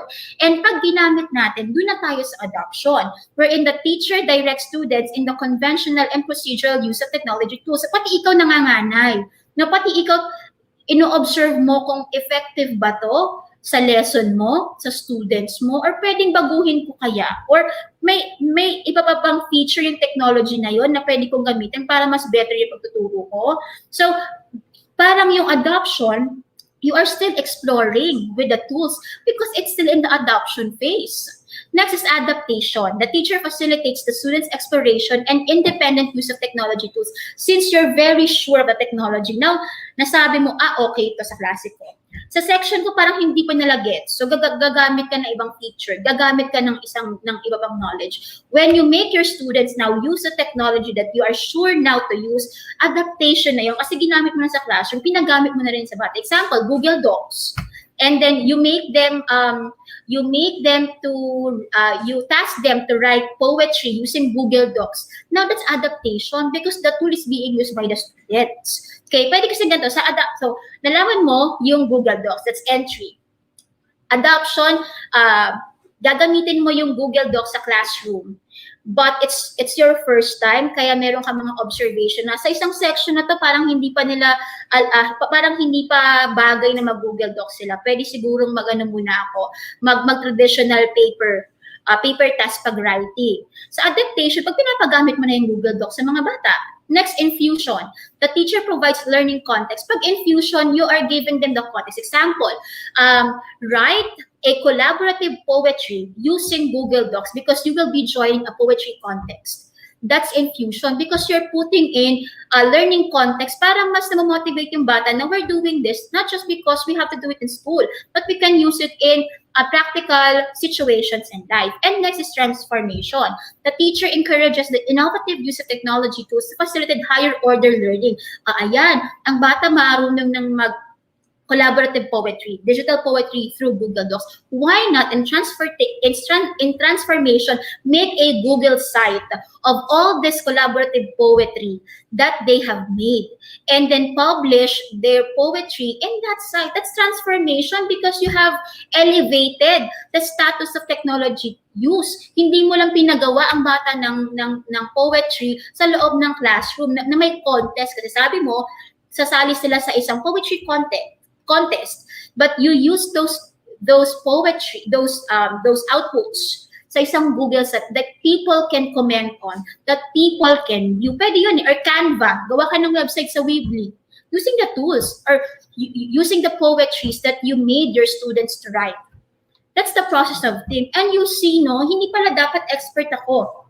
Parang it gives teachers the freedom na pwede palang manganay muna, pwede palang mag-explore muna ako sa paggamit. Pwede naman po because of these stages. Hindi naman agad sinasabi na dapat expert ka, no? Because we have these processes and these strategies, these stages, I mean, that we can observe when we're using technology. So teachers, no, wag tayo ma-stress kasi we have this level of use. May entry ka, may adoption level, may adaptation, may infusion, then transformation. Sa transformation, para din siyang creating process wherein you have used what you learned in a real life scenario. Mas mataas. You have elevated your outputs, your teaching, not just in the classroom. Ayan, next. Now, pagtambalin natin yung team tsaka yung bloom, yung revised.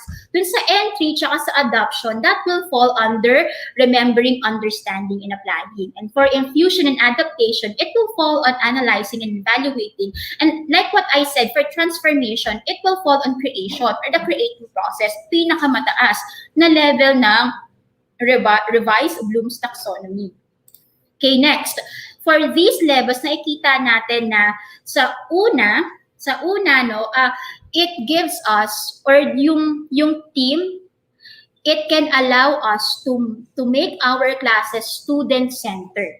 Nakita niyo ba yun? Kasi yung bar na mas malaki sa teacher ownership of learning, ibig sabihin, si teacher muna, pero unti-unti na mas na-hold ni student yung responsibility to learn on his or her own. So using TIM, using Bloom's taxonomy, no? So teacher, no, yung mga alam namin pala, hindi na yon mahirap i-integrate sa mga bagong concepts. Yes, I am laying these things to you. Para hindi kayo nahihirapan na, ano yung TIM, no? Kasi ang alam lang namin Bloom's taxonomy, yung revised.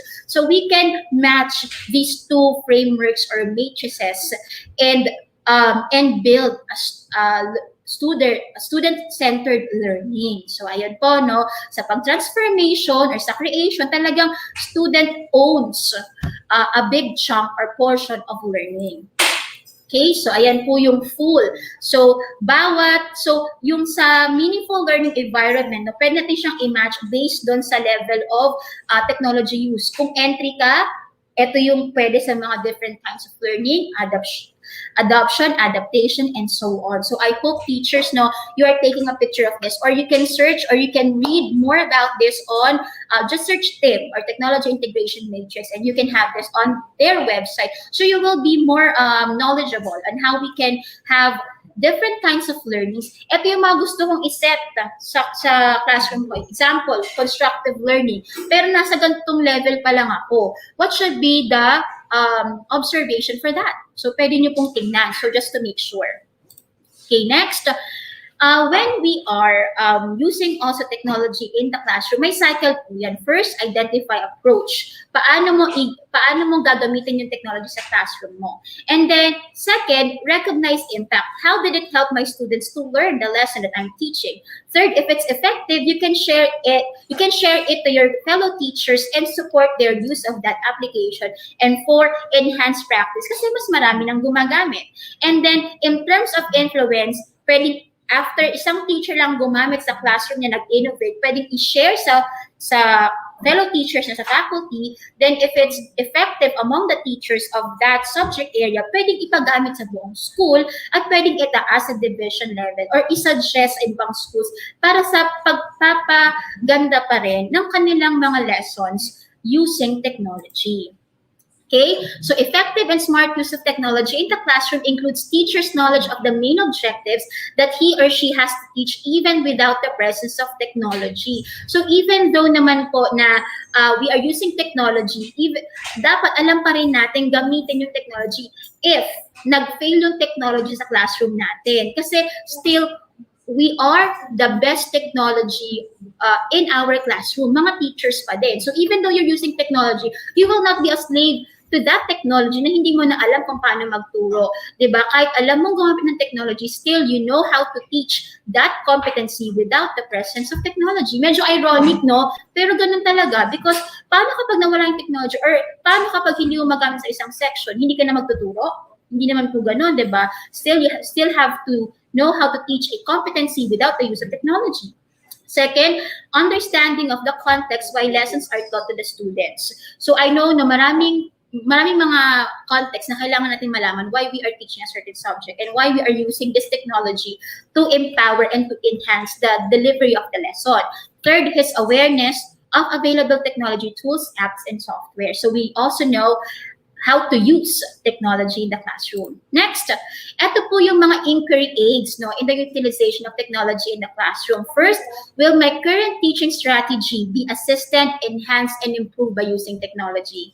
Second, how can technology help me teach my objectives better and help my students to learn easier the knowledge and skills according to my teaching objectives? Third, what is the level of my students' knowledge and skills in using technology? So dapat hindi ka lang maalam. Dapat alam mo rin yung level ng technology use ng mga estudyante mo. Kasi baka ikaw lang ang marunong, yung mga students mo hindi alam. So wala rin. So it will not be effective.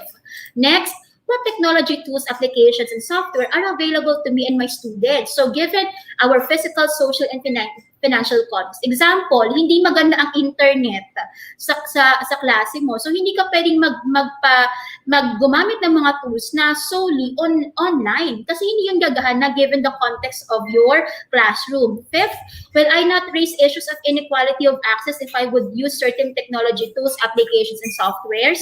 No? So alam natin na even though we want to use technology in our classroom, we have to raise this issue na dapat we are saying or we are maintaining equality of access. Dapat pa rin lahat ng mga estudyante ay nakaka-access. Next, using available resources, how can they be integrated or utilized to avoid undercompensating students' learning? So example, ganito lang yung technology na available sa amin. Dahil nga konti lang yung available technology, hindi na tayo gumamit ng technology, wag naman. Because still, technology is very important to be presented to our learners because we know it will enhance our students' learning. Next, sa guidelines naman po, first, the use of technology must help students to learn and obtain preparedness for the real world. As much as we would like to teach our students the knowledge and the skills given in our competencies, we must also prepare them for the real world. Second, technology must help the teaching of a concept and be seamlessly applied during the instruction. Ito yung sinasabi ko, dapat ang paggamit ng technology ay hindi pilit. Third, technology should assist in enhance available print and or traditional materials. Hindi natin itatapon ng mga traditional materials, kundi i-enhance natin using technology. Okay, fourth, technology must open the possibilities for students for expanded means of expression and content creation. Diba, sabi nga, transforming sa team, creation sa bloom. So we are using technology for students to create content on their own. Okay? So ayun po, So as we know that this situation is very challenging for us, but we continue to teach. And teach means teach and engage our learners amidst the changes that are happening. And as we teach, we continue to aspire. And by aspire, we mean acknowledge that we are an agent of change, nasa atin ang pagbabago. Tayo ang pagbabago. Kung anong pagbabago ang gusto nating makita, tayo ang gagawa nun. Set ourselves ready for the challenges. We should be ready. That's why we have this INSET program. So we are equipped better with the next school year. Third, participate positively. Mindset is everything. Positive thinking means positive action. Identify our impact as a tiny win. Although yung bigat ng trabaho natin sometimes hindi na-acknowledge, when we have an impact even to one single student, that's a tiny win that we should celebrate. We should celebrate even the tiny wins in our lives. Second, next, radiate inspiration. No? Although tayo din nangangailangan ng inspiration, mas kailangan yun ng mga estudyante natin galing sa atin. Next, empower others. We teachers are very important people in our society, so we have to continue to empower not just others or not just our students, but also the community of people around us. And always remember, even though there are so many technology tools, applications, and software, I believe that technology will not replace great teachers, but technology in the hands of great teachers can be transformational. Again, this is Ma'am Maria Sevilla from SDO Novatas, Kaunlaran High School, and that's the end of my presentation. Thank you so much. Yes, thank you very much, Teacher May. No, it is truly very informative for our teachers. And we're now going to give you questions. I know there's actually a lot of things that we would like to discuss, no? Pero you know that the time is very much limited, and we will start with the question and answer portion. So we'll be giving you your first question right now. Okay, so Teacher May, the first question is from Ma'am Carrie T. Maito of Argawanon Integrated School from Cebu Province. So what are the relevant strategies for integrating technology to change pedagogical practices? So I would want to clarify, sir, muna, that we're not changing pedagogical practices using technology, but we are enhancing pedagogical practices using technology. Bakit natin babaguhin yung mga pedagogical practices if most of our pedagogical practices are studied using research? Diba? Ang dami dyan na naaral using research, nakita yung effectivity. That's why most of them are still existing. Again, I'm clarifying that we're not changing pedagogical practices, but we are improving, making it better based on the needs of our learners, based on the kinds of our learners, of their weaknesses and strengths, and based on the available resources and technology that we have. Yes, thank you very much po. How about for the next question? Our next question is from Renz Christian T. Pabico of Santa Cruz Central Elementary School. Since technology can be integrated mostly in online distance learning, do you think that learners under modular distance learning are quite left behind? I have addressed this based on the, we have to make sure that still we are making, we are making sure that there is an equality of access among our learners, because we don't want our learners to left behind. Masakit sa puso ng mga teachers, kahit isa man lang na estudyante nila hindi nakakasabay, di ba po? So with this question, no, because meron tayong tinatawag na massive effect, kung sino yung walang mga technology, sila yung mas napapag-iwanan. And we have to face a reality. But di ba, kaya nga tayo ng modular distance, kasi alam ng mga teacher na hindi pwede yung ganitong technology setup sa mga bata. But still, we are accommodating, we are still bridging, and we are still providing education to them, even though they don't have this technological resources. So maybe they could be left behind because of their situation, but teachers are making ways for them to still learn. And I think that is what matters, Teacher Jeff. No? Kahit anong situation ng bata, may kakulangan man, teacher kasi nagpupuno niyan di ba? Kaya nga tayo nag-module para still, kahit wala sila neto, kahit wala sila ng ganung mga technology, natututo pa rin sila.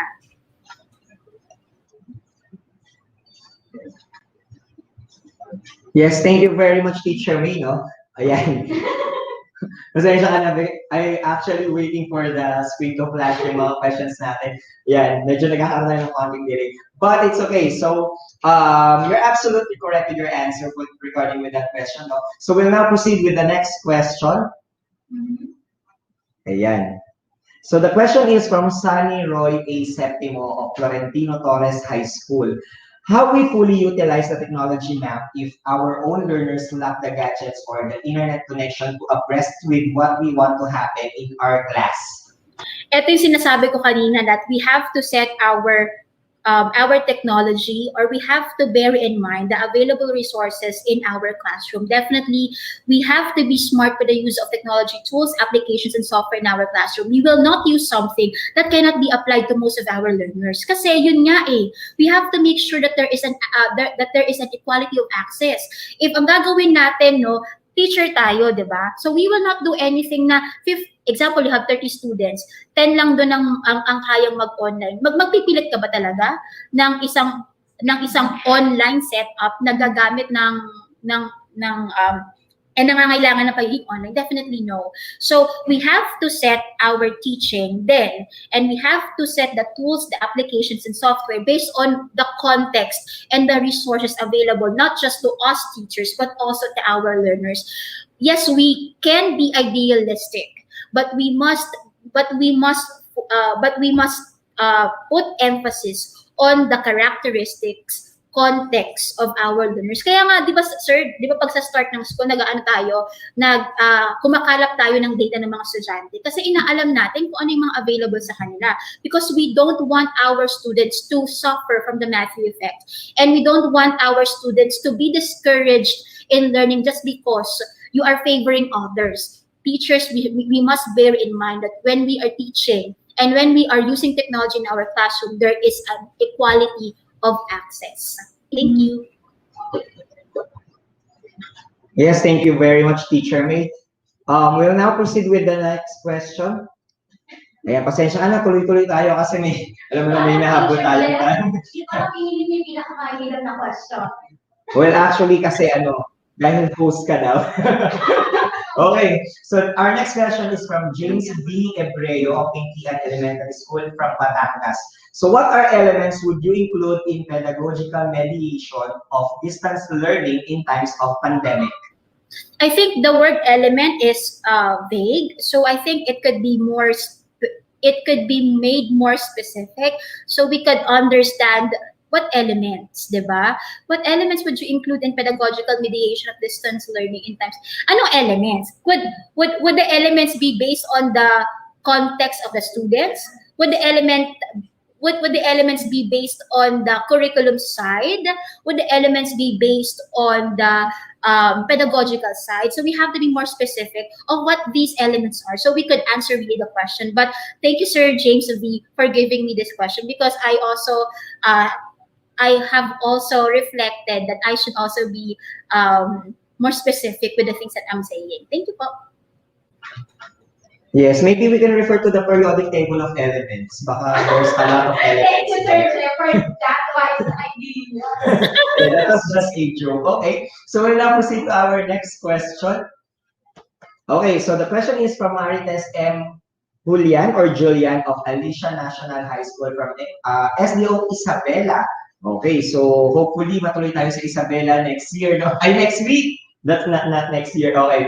So in a modular distance learning modality, how can we integrate technological approach which leads to a meaningful learning?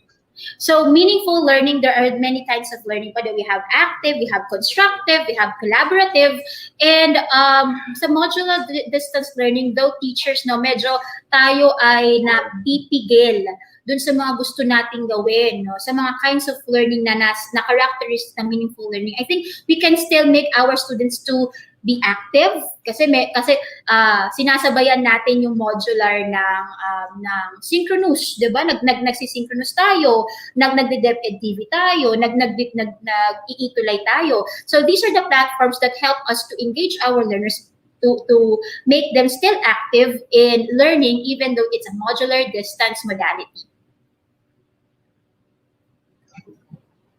Thank you very much, Teacher May. And I guess we're down to our last question. Yan. That's actually the last question, Teacher May. Okay, so sako tayo sa time natin. No, thank you very much, Teacher May, for sharing your expertise with us. And truly, here at the EdTech unit, diba, as our tagline says, we are going to bridge curriculum and technology. And I know that you explained that well in your talk regarding the content, pedagogy, and as well as the relation to technology. Thank you very much, Teacher May. And at this point po, we would like to say thank you po sa SDO Caloocan, Dr. Dea, and SDO Caloocan, SDS Dr. Losaria, Dr. Alina, Dr. Ali Perez, ETS SPED, Sir JP Palad, Dr. Macarubo, Dr. Jovan, Dr. Salam, Dr. CJ Ilagan, and to the school head, Sir Dom Angeles, and all teachers of Caloocan, and SPED teachers and SPED SLMS validators. GDJES, ayan. So maraming salamat po sa pinadala niyo po na pastries para sa amin dito ngayon sa Central Office. Highly appreciated po. And before we end our for today as well as the AM session, let's hear some few words from our host and as well as our speaker for the second session of the AM session. Teacher May? Yes, Teacher Jeff. So I would like to have this opportunity to thank all these people who have given me support. No, I could not really discuss about technology integration and materials preparation without the effort of our SDO Navota. So I would like to cite these important people, to all the dedicated people who compose the school's division of Navotas, especially to Dr. Alejandro Ibanez and Dr. Marco Meduranda, to the teaching and non-teaching force of Kaunalan High School led by Dr. Cristina Castillo-Miclat and Assistant Principal Lisa Diaz-Coto, and to the English Department of Kaunalan High School empowered by Ms. Maria Velma Bisongaling, whom I consider as one of my second mothers. Thank you so much for all your support. Shout out din po to my teachers in elementary and high school, and especially to my favorite professor, Dr. Milagros Cañares. Hello, ma'am. I miss you. Yes. Template, as you can see there at the bottom of our screen. So, pwede nyo na po siyang itry during your lunch break. Itry nyo po ang gamification template na binibigay sa inyo ng EdTech unit. And also, we would like to make shoutout po sa Aliaga National High School from Aliaga, Nueva Ecija, and Itesa Elementary School sa Bongamon, Nueva Ecija, na from day 1 to day 4 daw po, and as well as today ay nakatutok pa rin sa atin dito sa ating virtual INSET 2021. Now, teachers, I know it's already turning about your lunchtime, so we will be giving you your lunchtime from 12 o'clock to 1 in the afternoon. So after posting the evaluation of our QR codes and as well as the link for our AM session speakers, ipopost po namin yan, so you can take a snap of it, you can take a screenshot and as well as grab those images para po ma-evaluate natin ang ating mga speakers for today. And I'm sorry to say, but I'm going to give you assignment. Babalikan po namin kayo after lunch because we are planning, of course, to have another session of the INSET, of the virtual INSET 2021 or another year for teachers. That is why we are considering your voice. We would like to know kung ano po yung mga suggested topics ninyo that you want us to discuss sa mga susunod pa na mga INSETs natin. And for the digital poetry output, as you can see there, nandiyan po yung link natin. Please don't forget na ilagay po ang inyong mga digital poetry output and as well as makikita nyo rin po dyan yung ibang mga output ng ating mga teachers. So that's all for today for our AM session. Again, we will be posting the QR code for the evaluation of our speakers. And the first virtual INSET 2021 PM session will be right back at exactly 1 o'clock in the afternoon. See you and enjoy your lunch.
guro at magulang, ating pagtulungan, kabataan ay turuan natin.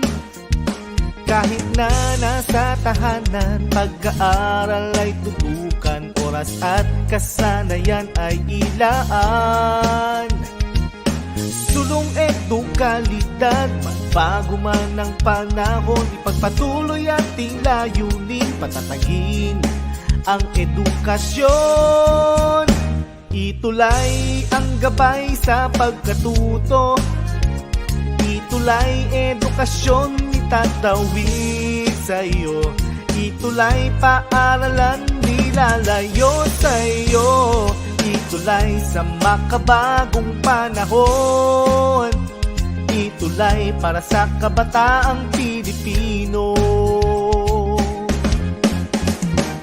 Kayo ba'y may katanungan at hindi maunawaan? Kami ang gabay at tulay na magtuturo sa'yo. Sa tulong ng teknolohiya at maging ng social media, paaralan ay kusang lalapit sa'yo. Sulong edukalidad, supuin maling impormasyon, katotohanan nating ituro, paunlarin ang edukasyon. ETUlay ang gabay sa pagkatuto, ETUlay edukasyon itatawid sa iyo. ETUlay paaralan di lalayo sa iyo. ETUlay sa makabagong panahon, ETUlay para sa kabataang Pilipino. ETUlay ang gabay sa pagkatuto, ETUlay edukasyon itatawid sa iyo. ETUlay paaralan di lalayo sa'yo. ETUlay sa makabagong panahon, ETUlay para sa kabataang Pilipino. ETUlay, ETUlay sa kabataang Pilipino. ETUlay, ETUlay sa kabataang Pilipino. ETUlay, ETUlay sa kabataang Pilipino.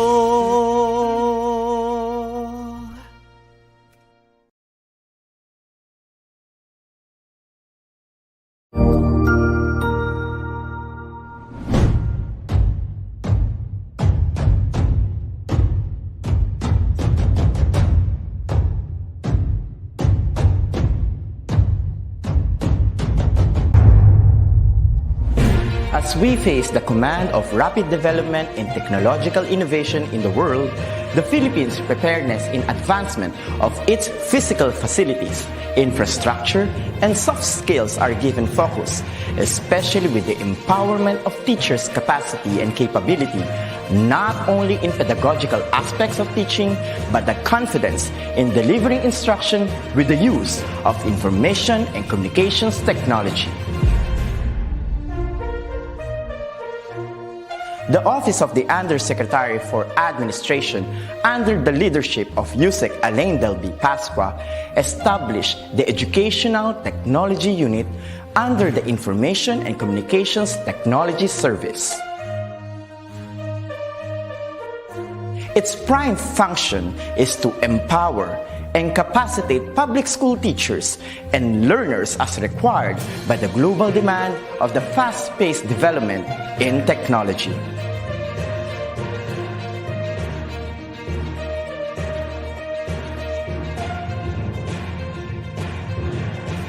The task of the Educational Technology Unit is to promote and solidify the innovation and digitization projects that will support the requirements of the K-12 curriculum in delivering quality, accessible, relevant, and liberating education for all. It targets different components and facets of skills development, which will enable the technological advancement of the infrastructure of DepEd. This is supplemented with empowerment training programs in emerging technologies for public school teachers.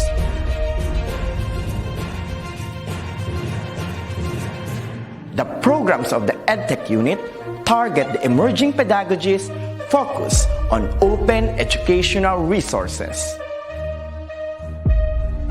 Robotics and mechatronics. Coding and programming.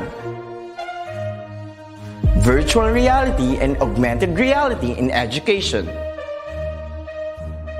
Mobile application development. Internet of Things.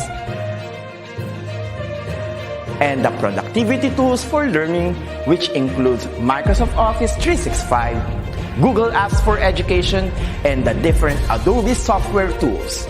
In addition, the maneuver of in-house applications such as the DepEd Commons and the DepEd Learning Management System is under the flagship of the EdTech unit. The supervision of DepEd TV in ensuring world-class produced video lessons is another task of the office.